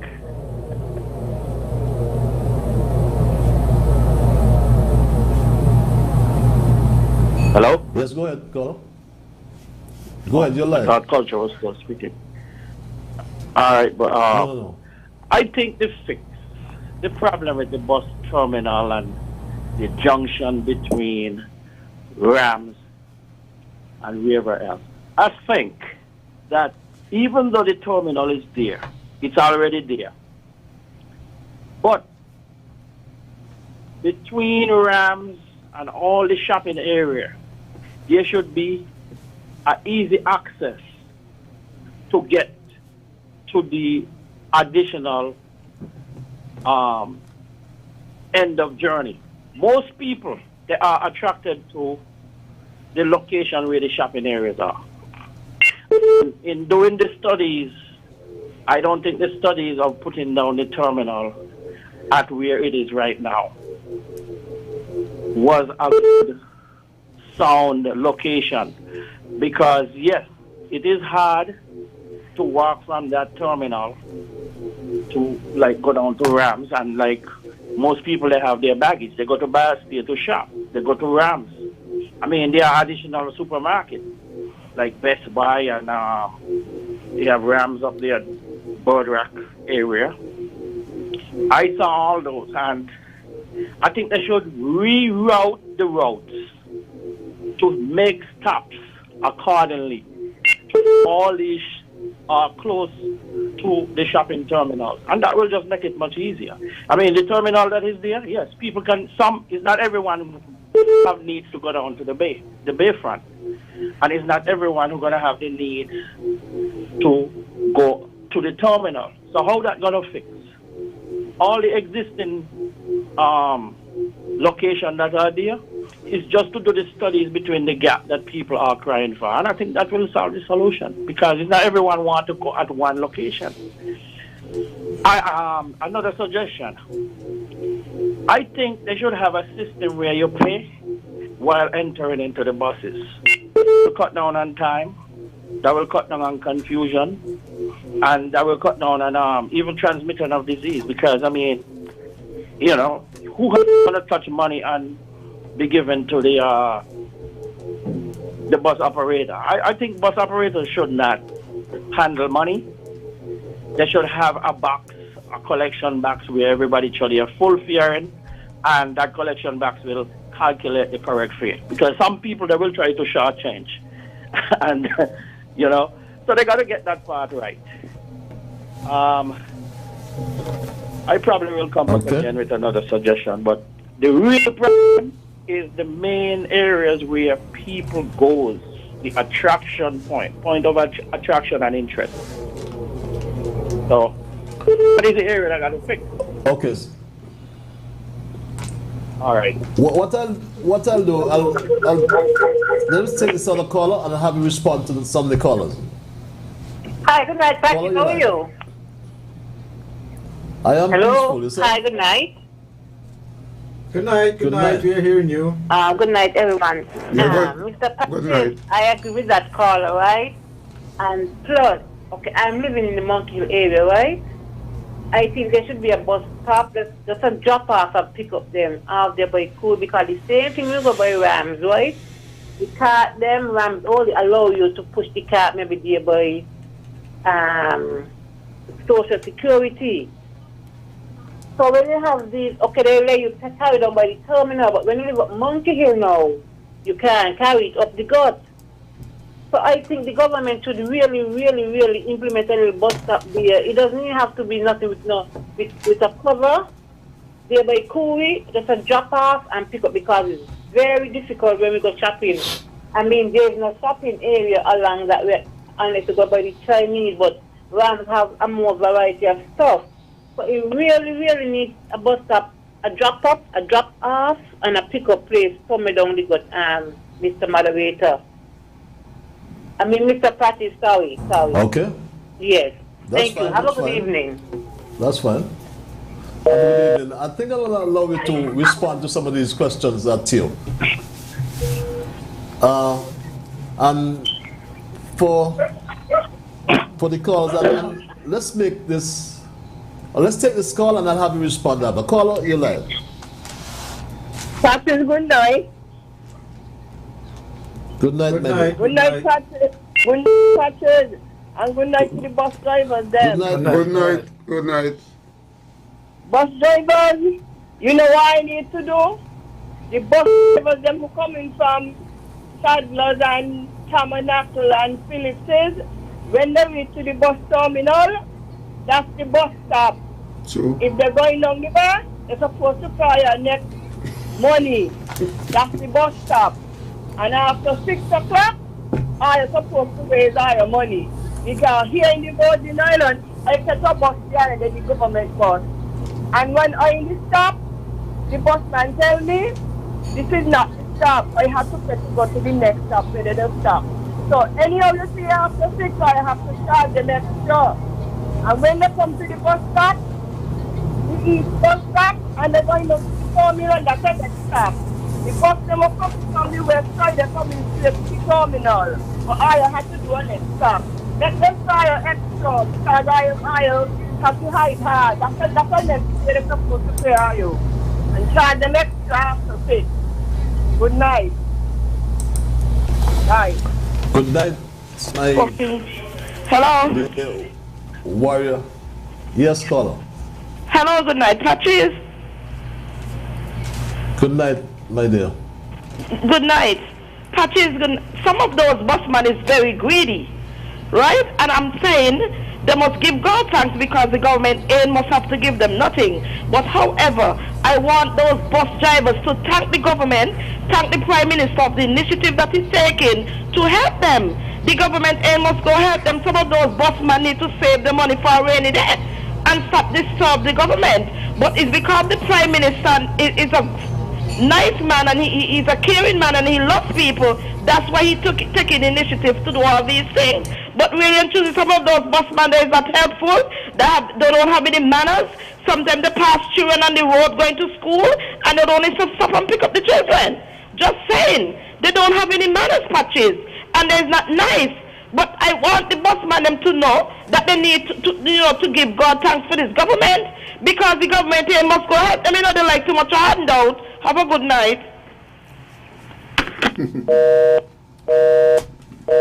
Here's what I'm gonna have my guests respond to some of those questions, some of those comments, and in fairness to them. Country, you made the proposal of terminal to terminal, but I thought I understood you though, that you have no issues the buses going down to the West Bus Terminal, but if they come back or coming back to the east, they must go into the queue. I clarify that if I'm wrong or right. And the other issues, the views of a busman being greedy. Jefferson, you said that these times are difficult and stressful. The views of saving for a rainy day, and in respect of the elderly, I think you made that point very, very clear, right? But you would have made your notes. I'll have you respond to the comments and our questions. Yeah, yes, Patches. Yes, Patches. Yeah, go ahead. I have no problem if the bus go down the terminal, but what I'm saying, you want to pick up anybody, you go in the queue. You go in the queue and you pick up your passengers. You go down. If I go down the bay, I don't pick up nobody down the bay. I come back up in the terminal. You know, so I don't see why people should have a problem with that. We don't see any best. So let's be clear. You're saying if you go down to the West Bus Terminal, you pick up a passenger or passengers.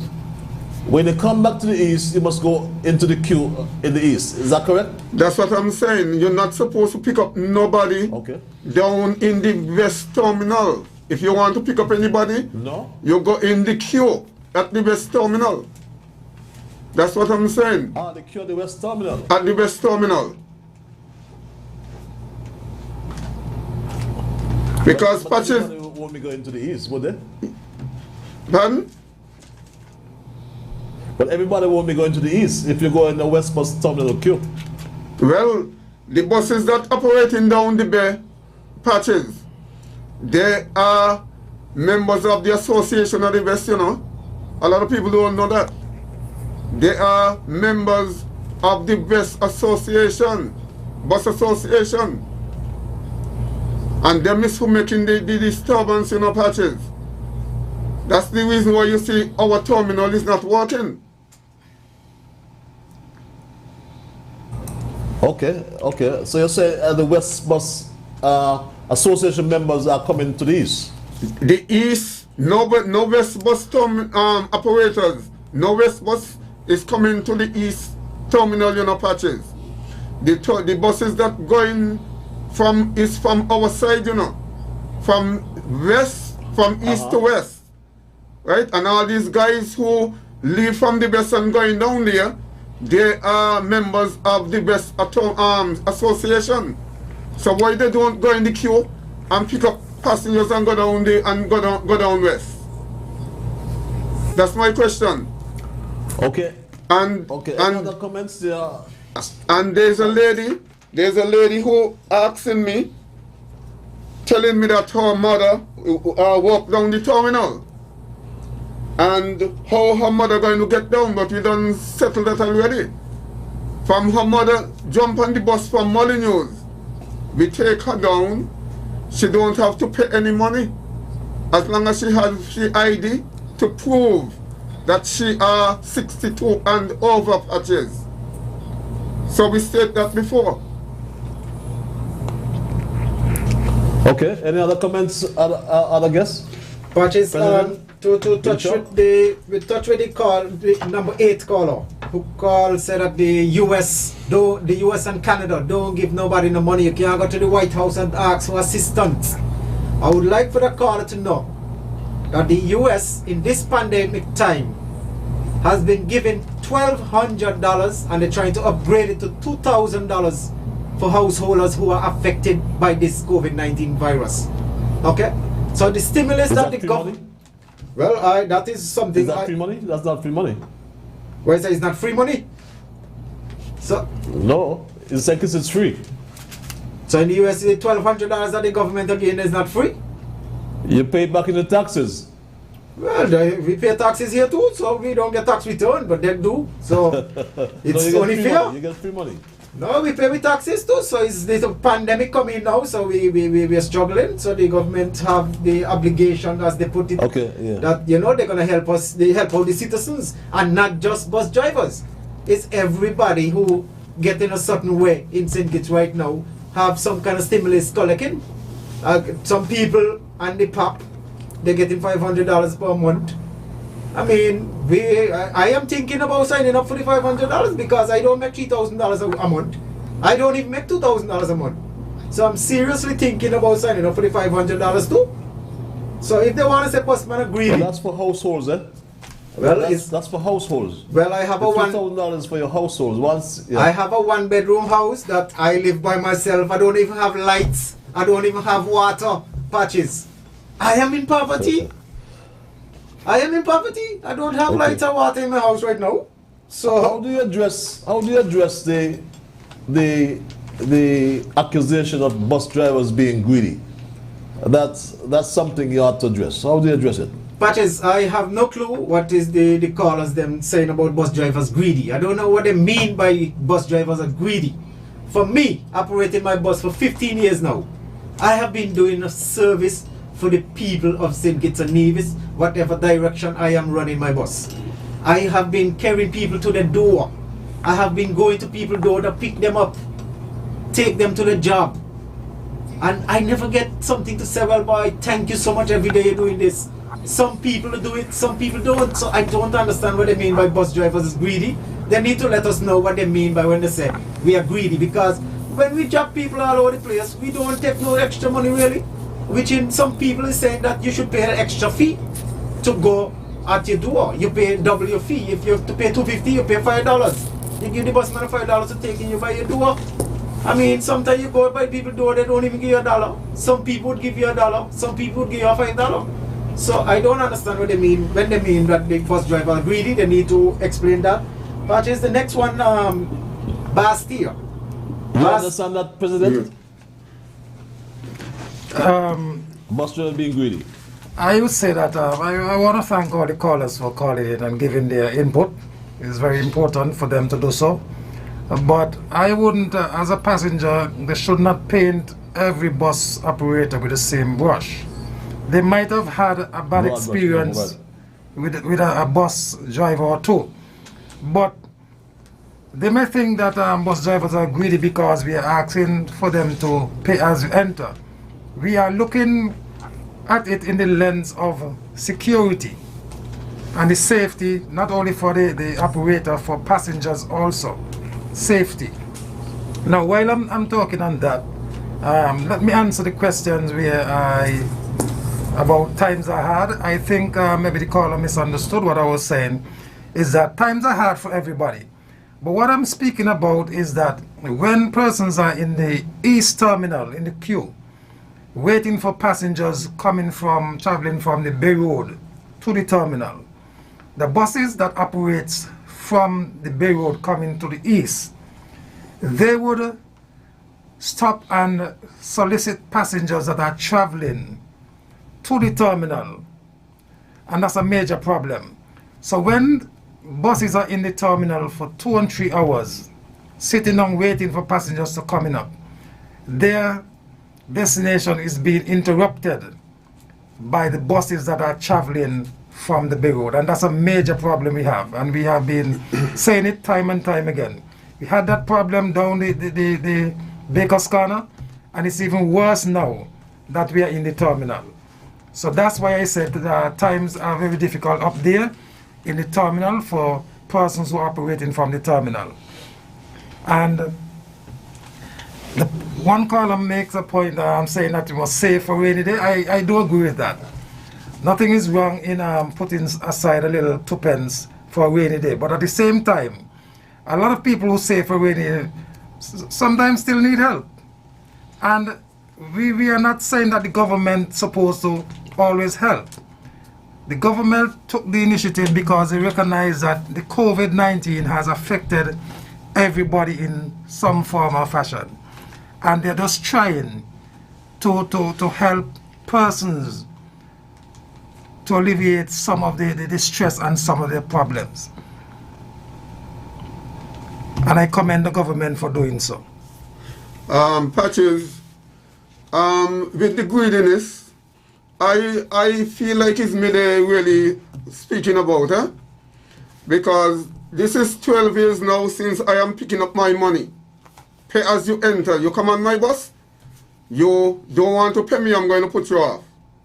I have to pay big money because of that too, but I'm not going to change. Okay?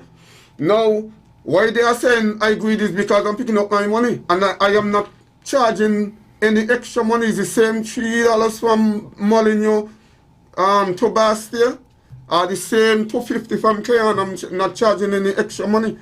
But they are saying that I am greedy because when they jump on my bus, they have to pay me. Okay? And that is very, it's 12 years now since I'm doing it. I'm not going to stop Patches. Some caller is saying after 6 o'clock, we should get different fare, and I quite agree with that. We were trying it, and it used to work, but a lot of busmen still ain't agree with it. Okay? So the greediness, I believe, is me they're really speaking about. What is the pay as you... I almost want to sing the Bob Marley song. What is the pay as you enter, right? Yeah. We had already, we had made that suggestion already to the government as well, that we can do a ticketing system. And with the ticketing system, you go, wherever you go, you have the tickets, whether it's supermarkets, whether it's shop, whether it's someplace by the terminals, you go and you buy your ticket stubs. You have a ticket stub mark on $2.50. You have a ticket stub mark on $3, $3.75. Depends on the fare where destination you're going to. And you present that to the bus driver, and at the end of the day or the end of the week, whichever one the bus driver appreciate, you go to the places that designated to do these things, and you cash it out. And then you don't have to deal with the money system as a bus operator. That can be good for the fact that COVID-19 is here now and it's not going anywhere, as we says. So we had recommended that day too, to have a ticketing system at the terminals them. That's one of the reasons why we're asking for the terminals them to be operating as terminals. Somebody was saying, one caller was saying that when you get to Bastille, you're actually in Bastille. But Patches, do you know, when you come from the airport roundabout coming from east, there is a sign at the middle of the roundabout, says Bastille. At the airport roundabout, as you exiting the roundabout coming to Bastille, it says Bastille. So if I stop my bus there at that bus stop there, and say, well, $3, you reach to Bastille. When people are complaining, they need to understand what is the complaining about. Because as one caller says, that all the buses them used to go by ramps, in front of ramps. Well, no buses go in front of ramps anymore because things has changed. We have developed. Things has changed. So that is no longer there. We don't go by in front of ramps no more. We used to take the ferry behind of the old treasury. We don't take the ferry there no more. Things has changed, people, and things has developed. And we need to get to understand that we are in a developing country and we need to appreciate it. And stop this fighting down that, oh, the busman greedy and this person want that. No, we all need to get along. Okay. I'm gonna take a final set of calls and have you respond and wrap as well, because time is really running out on us. Caller, you have been holding I want to thank you. Good night, Patrick. You're live. This is Dumpling. Good night. But man, do not put no box in your bus to pick up your money. Let your money in your hand. I going to lose. They might put in $1.50 or 50 cents into the 13. Collect your all money. Pay as you enter. If they don't want to pay, out. So this is your bus map. If you don't want to pay, no problem in that. Do not put a box, do not put a penny to pick up your money. You're going to lose. This is Dumpling, eh? See you. Okay, let's go back to the lines. Caller, you live? Good night. Good night. Good night, dear. Good night. Yes, turn the equipment off. Turn the radio off. Turn the radio. Let's listen to the telephone. Caller, you're live. Hello, caller. Good night, Mr. Liburd. Good night, dear. Good night. You live in Norway, right? You know how it goes with the bus stop, right? The government could set up something with the, like a metro card. You understand? Sometimes you go on the bus, you get off the next bus, you get a transfer. You don't have to pay. You pay the first $2.50, then you get a transfer. If you want to go on the train or you want to go on the bus, a next bus, to a different area, you don't have to pay 2 bus fare. You understand? I think this is modern times now, and I think that we all the travel, and they need to try to get it sorted out and get it the correct way for other people. You understand? It's safe for the busman them, and it's also safe for the people them on the street who taking the buses. I don't think that. Don't care what time you go anywhere in America, you pay no extra fare. You put in your metro card and you go wherever you want. It could be 5 o'clock, 4 o'clock, 3 o'clock in the morning. You pay the same $2.50. You understand? This is hard times right now, really. Okay. Everybody needs to eat, but I think that we should upgrade the bus terminal with the metro card or with a ticket, something like what the busman said, and they collect the money for where. Have a good night. Have a good night. Just. Hello, Patrick. It's a good point. Hello? Yes, go ahead. You're live. Yes, I just wanted to clarify that you was talking about in the U.S. you get it $1,200 stipend. When the government in the U.S. gave you $1,200 stipend, it was based on your income, your taxable income, so not everybody gets $1,200. Plus, in St. if I'm not wrong, I think they get a monthly stipend, and if you get $1,200 for the household, you qualify for that, but not everybody qualifies for it because it's according to how much money you make a year. Some mortgages up in the U.S. is $1,200. So they might only be able to pay one mortgage. What happened to the last month? So you're responsible to pay your mortgage on your own and all your other bills. So let me just let you get it straight, okay? Everybody didn't get the $1,200. It was based on how much money you made on your income tax. So some people get $700, others get $1,200. Some people get $600, some might have got the $1,200, but it was a one-time stipend. You ain't hear nobody getting no monthly stipend, okay? Because people up here have to be responsible for themselves. They can't go to the government all the time. So just to clarify it to you, sir, okay? You have it wrong. Okay, thanks for that clarification. We'll take perhaps 2 more calls. Yeah, good evening, Call Patrick. live. Good evening, Patrick. Good evening, sir. In the U.S., people pay personal income taxes. In St. Kitts, that is not done. So the benefits given by the U.S. will not be the same benefit given by Simply. Good night, Patrick. Yes, sir. Good night. Thanks for that clarification. Yes, it's based on your. Thanks, call your line. Yes, Patrice. Good night. Yes, turn the equipment down, please. Turn the radio. Yeah, you know. Yeah. Good night again. You know why people don't want to pay as they enter the bus? Because sometimes the bus break down, and on your journey, and you don't know how to get to your destination. So then the other bus coming now, you have to stop that bus and pay the bus fee from where they pick you up. So that only the bus pay as you enter. If the bus driver is responsible in case of anything, they're responsible for you to get where you're going. I think that is why the people hesitate in paying that as you enter.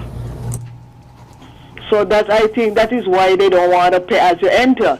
Unless the bus driver is going to say, okay, Iris, when they break down on the way, as long as they say, okay, we're responsible for you to get where you're going. Another bus coming, they will stop this bus, take this passenger for me because my bus is breakdown. And then people will not hesitate in paying as you enter. Thank you. Thank you very much.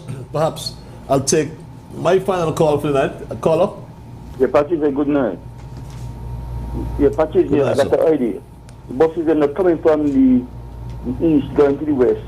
People got a queue down to the east side, down by the east side. They go in the queue, and the first bus gets full and then they go, and the first bus full and they go. And I think that will be better. Something like in St. Martin. When the first bus comes, they pull up and they go. So they could go down by the by the west line bus line station. But they must go in a queue, and they must be last. The first bus coming fully go.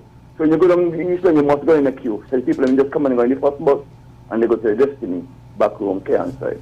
I think that's a better idea. Or you could go with what the lady said, you build booths where you could go and buy your ticket, and you pay your bus, and you just go where you're going. I think that will work out for just because it's really hard for them to work so far. It's pretty much. God bless. Okay, God bless you as well. I'll take a final call. Final call.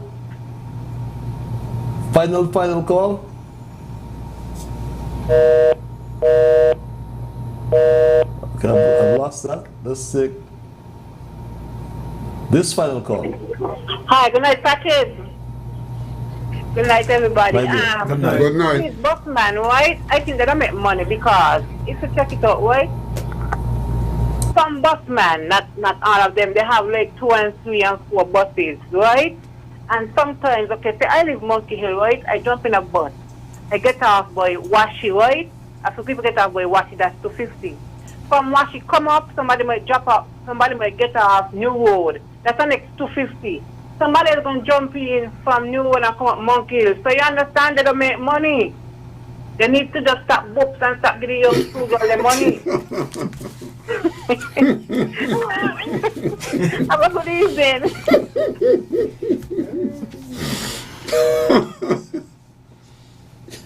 Perhaps that's a nice call to end on.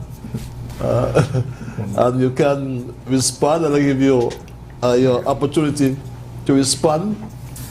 Okay, I will respond. President, before you go, Vinshaw, President and PRO, perhaps I want you in your wrap as well, as a response. So tell us what provisions you as bus drivers have for people who are physically challenged, if there are any provisions at all.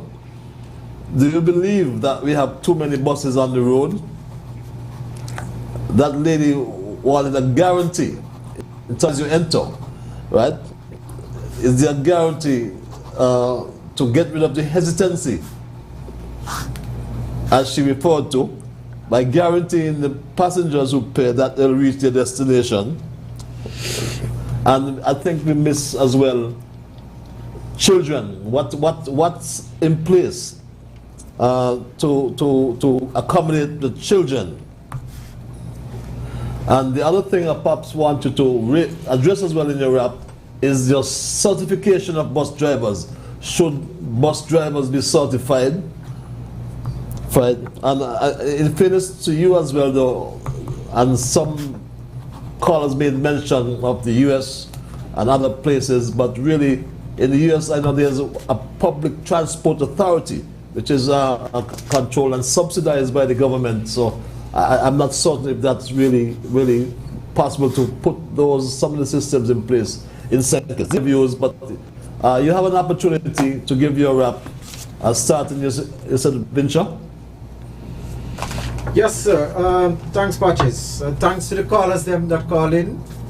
Was very, once again, very thrilling to hear some of the comments and compliments and some of the issues that people face with the buses that they take to transport them to their destinations, whether it's work or pleasure.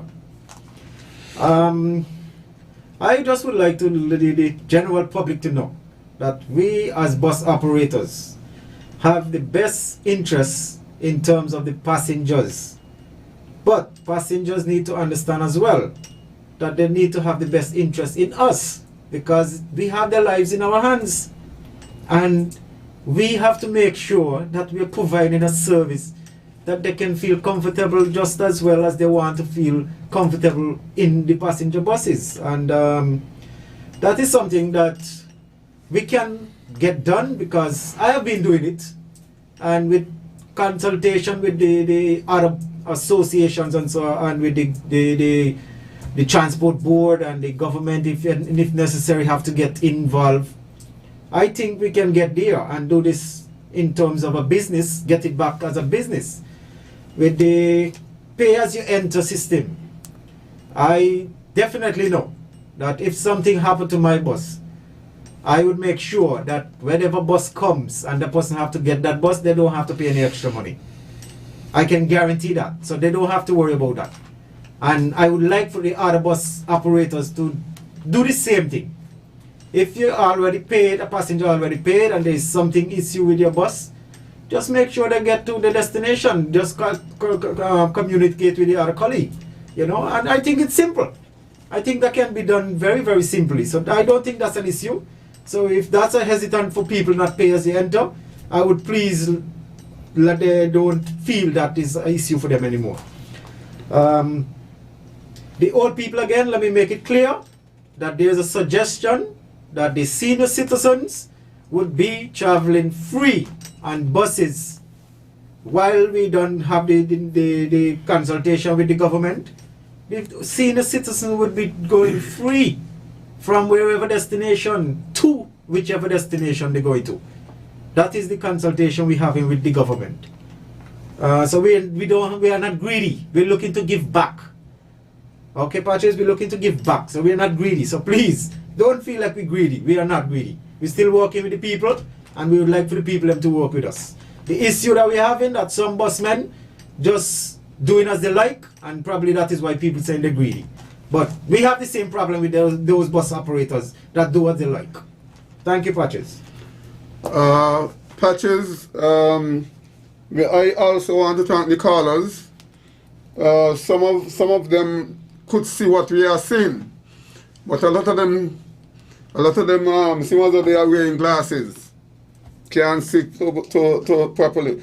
I want also to thank Dumpling for telling me don't put no box in the bus, because he got a lot of robbers around. Okay, so I want to thank Dumpling for that. A caller said that we want to pick up money, and if they got a problem, they got to jump on another bus and pay another money. That is not true. I want to apologize for saying it's 12 years that I'm picking up the money. It's not 12 years. I miscalculated. It's 8 years. From 2012, I am doing that. And Patches, if I'm able to go any further, I am refunding back every passenger's their money. Even I get a puncture. Sometimes I get a puncture, and some of them saying, well, the country, you ain't got spare, so you say, how spare. But I want to take my time and and do what I'm doing. I don't earn in no sweating business, you know. So that is not true from that caller who's saying they have to jump on another bus. While they jump on my bus, they have to pay me. In case I'm unable to go any further, their money refundable, and I did that many times. In terms of this certification, okay. Okay, well, the president will address that, but I want to thank all the callers for calling, whether positive or negative patches. Thank you very much. Okay, Okay, Mr. President. Yes, I want to add with my colleagues and say thanks to the callers for their contribution. Everybody has your own opinion, and we should respect that. And I thank them very much for making their calls and giving their suggestions. Now, I want to answer a question with the physically challenged persons traveling on public transportation. Now, there are some physical challenged persons that won't be able to travel on passenger buses because they are not constructed for such persons. But those who are able to travel on buses, we are welcome. We welcome them to come on. We'll take care of them, and we'll take them to their destination. In terms of children, yes, there's a lot of buses that don't like to carry children, which is unfortunate. But children are passengers also, and we would like our comrades to treat them as human beings, because they're not going to stay children all their lives. They're going to be adults. So we encourage all those who are operating H buses to treat children with respect and to take them also to their destination. In terms of certification of bus drivers, we have been putting this to the government for a long time, even in your time, Mr. Liburd, and I'm happy to say that it's because of the COVID-19. That's why buses are not certified. Everything was in place just before the COVID hit for certification. We had our lecturers, everything was in place just to say go. But after the COVID came, everything had to put in pause. So there are discussions, heavy discussions, on when to get it up and running. As soon as the country is back, well, let's say this is a new norm, sooner things are being put in place, like in terms of person-made vaccination, and we get the go-ahead from the government, there will be certification of all bus operators. And there has been complaints of the traveling public, and we have listened to them, where they're complaining and say some bus drivers, they don't bear their skin, they don't carry themselves the way that they ought to. And we agree with that. And that's why we're asking for certification of bus drivers, so that they can carry themselves in a more professional and business manner. So this certification would be done very shortly. And this would include to the zoning of buses and a lot of other things, where bus operators would be properly trained how to deal with their business and how to deal with the traveling public. Once again, thank you very much, Mr. Liburd, for having me, and thanks to all the callers who have contributed to this program tonight. Just quickly, Mr. President, I saw this email clarified.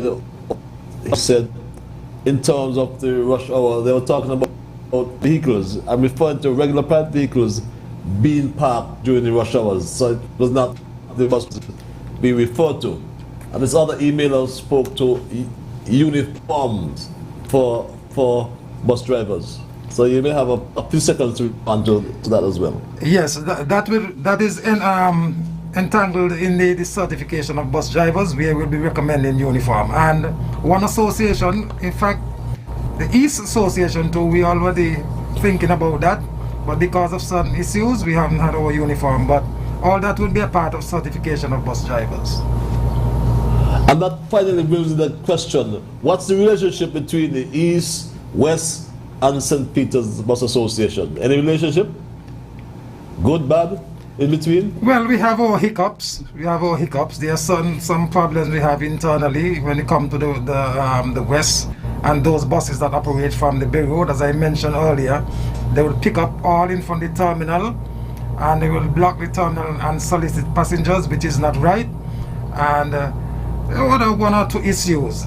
But I think these can be worked out if we sit down as mature and professional persons and deal with them. Okay, thanks for your time tonight. And just to be transparent, to be fair, Granny from the St. Peter's Bus Association and Rambo from the West, Straight Talk is available for you as well. And we were trying to see if we get all three together, but that wasn't really practically possible. But I want to thank the President Jefferson Pemberton of the East Bus Line Association, Mulchan Vinshaw Manga, Secretary Treasurer, and Ronald Isaac. We know him as country. We want to thank them, and I want to show you that the bus drivers, no matter what they say, you all play a vital role in, you know, of course, one thing in minimizing the cost of congestion and maximizing what they call economic productivity. And without you, some people wouldn't have access to employment. So you take those to their jobs every day. Yep. So give yourselves a wonderful round of applause, and I thank you. And I'm sure we'll continue this after you've had your dialogue with the Prime Minister and his cabinet. But I want to thank you.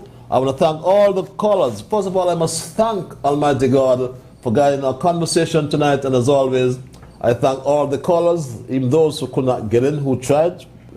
I want to thank the listeners. I want to thank those on social media, YouTube, Facebook, and the other platforms, and those who listen to ZIZ Radio, the nation's station.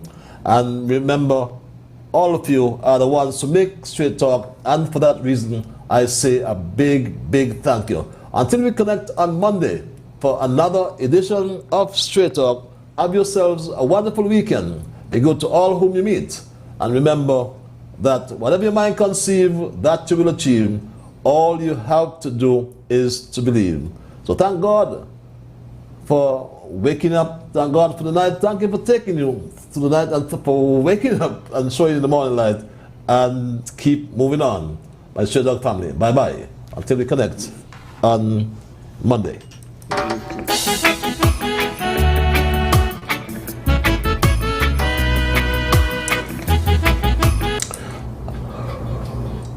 I forgot to even thank the mayor of St. Paul's, Theophilus Clark, for taking the controls tonight, and for Bevan Wilkinson and John James. Without them, there would be no Straight Talk as well. Thank you, guys. Bye-bye. Don't you move your dial. Theo Clark comes right in with his wonderful music.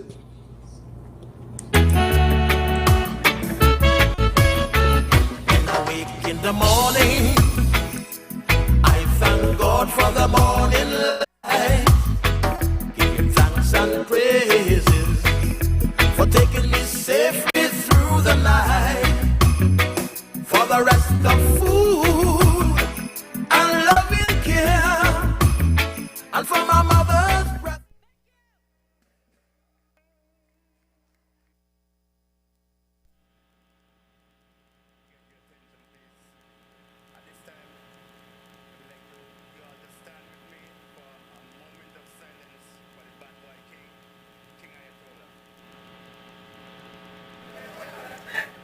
Advertising solutions that make sense for all local businesses. Don't use the excuse that you can't afford to advertise. Call us at 465-2621. We will sit with you, discover your needs, and design a solution that fits your budget. Advertising works, and with ZIZ, it works even better for your business.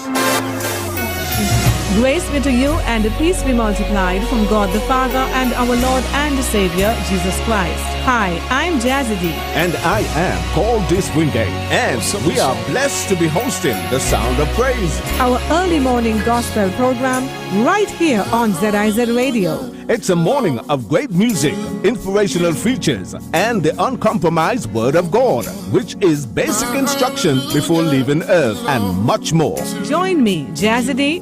And join me, called this Wingate, from 3 to 6 in the morning for the Sound of Praise. Hallelujah! My hallelujah belongs to you.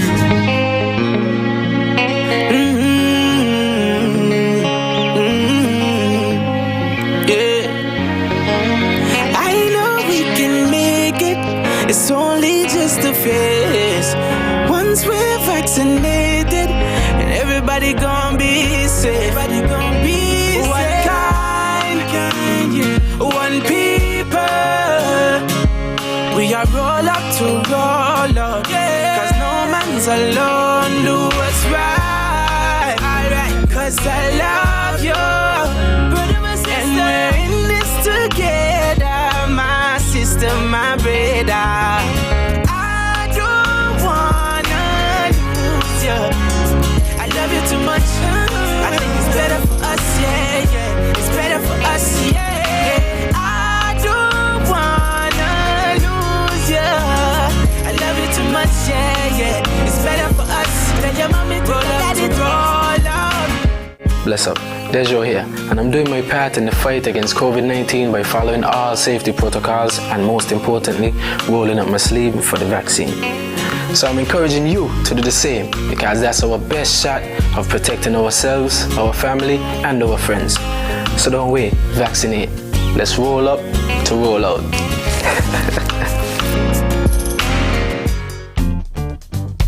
Currently, there are rumors and falsified reports circulating on social media about the novel coronavirus. For accurate information and updates, visit the Instagram and Facebook page of the Health Promotion Unit or the Ministry's YouTube channel at SynKits Health Promotion Unit or SynKits HPU. You may also visit online the World Health Organization or the Caribbean Public Health Agency. For further contact information, please contact the Ministry of Health for more info at 467-1172 or 467-1108. You can also be sure to follow the news to get the local COVID-19 updates. Let's all try to remain healthy and well. This is a message from the Ministry of Health and the National Emergency Management Agency, NEMA.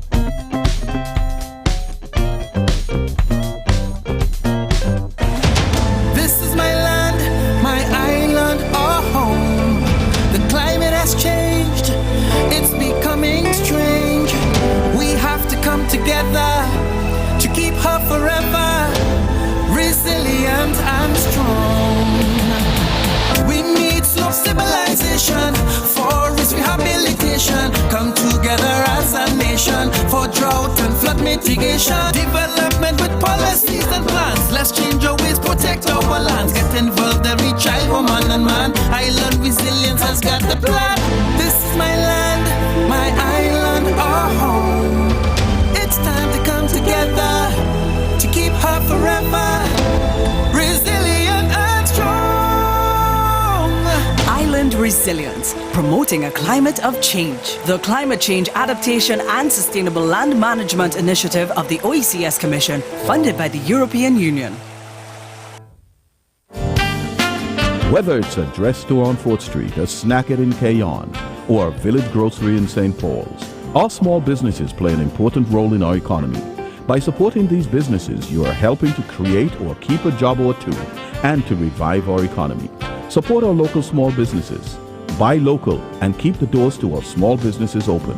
This message is brought to you by ZIZ in support of our small businesses across the Federation. All the COVID-19 vaccines have been thoroughly tested and all provide a high degree of protection against getting seriously ill and dying from the disease. So take whatever vaccine you are offered, even if you have already had COVID-19. It is important to be vaccinated as soon as possible and not wait. This way, we build immunity in our communities faster and can get back to our normal lives. This message is brought to you by UNESCO, WHO, and your local radio station.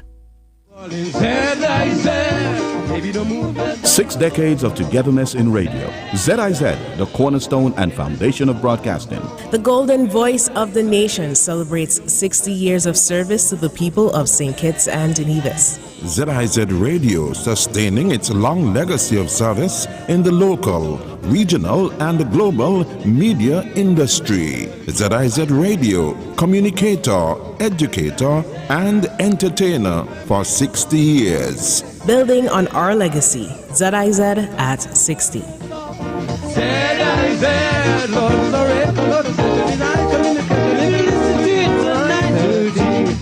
Water is life, life, life, life, life. Water is life, life, life, life, life.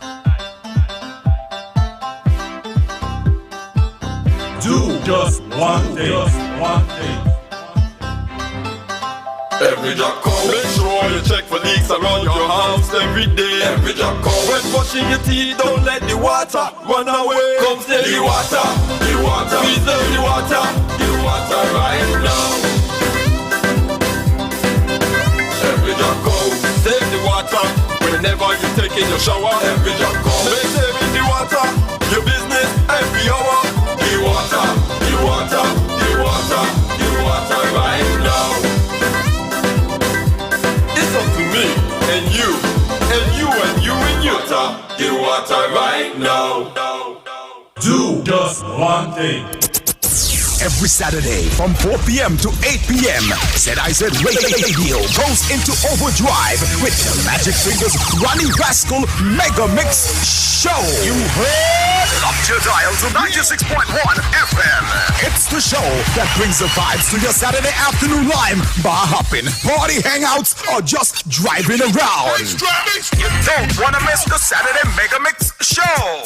You don't want to miss the Saturday Mega Mix Show.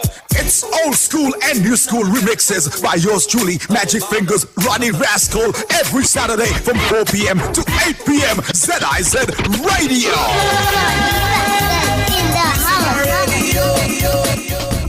Join ZIZ Television every Monday at 8:30 in the evening for Healthwise. It's a program to keep you healthy and wise. Join the discussions to look at issues that affect your health. That's Healthwise live on ZIZ Television, Mondays at 8:30 in the evening. Tune in. Hey, it's that time again for the morning drive right here on ZIZ 96.1 where keeping you company at work, on your way to work, and those of you on vacation with today's biggest hits. It's the At Work Network right here on ZIZ Radio from 6 to 11. Oh.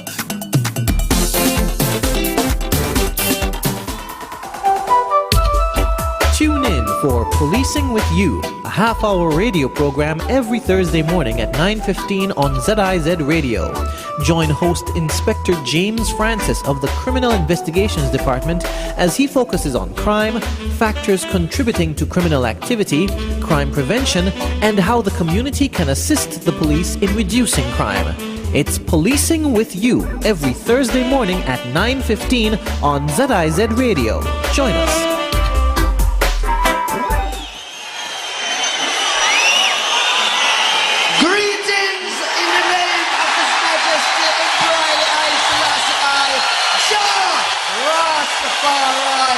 Ever living, ever faithful, ever sure, Selassie the first.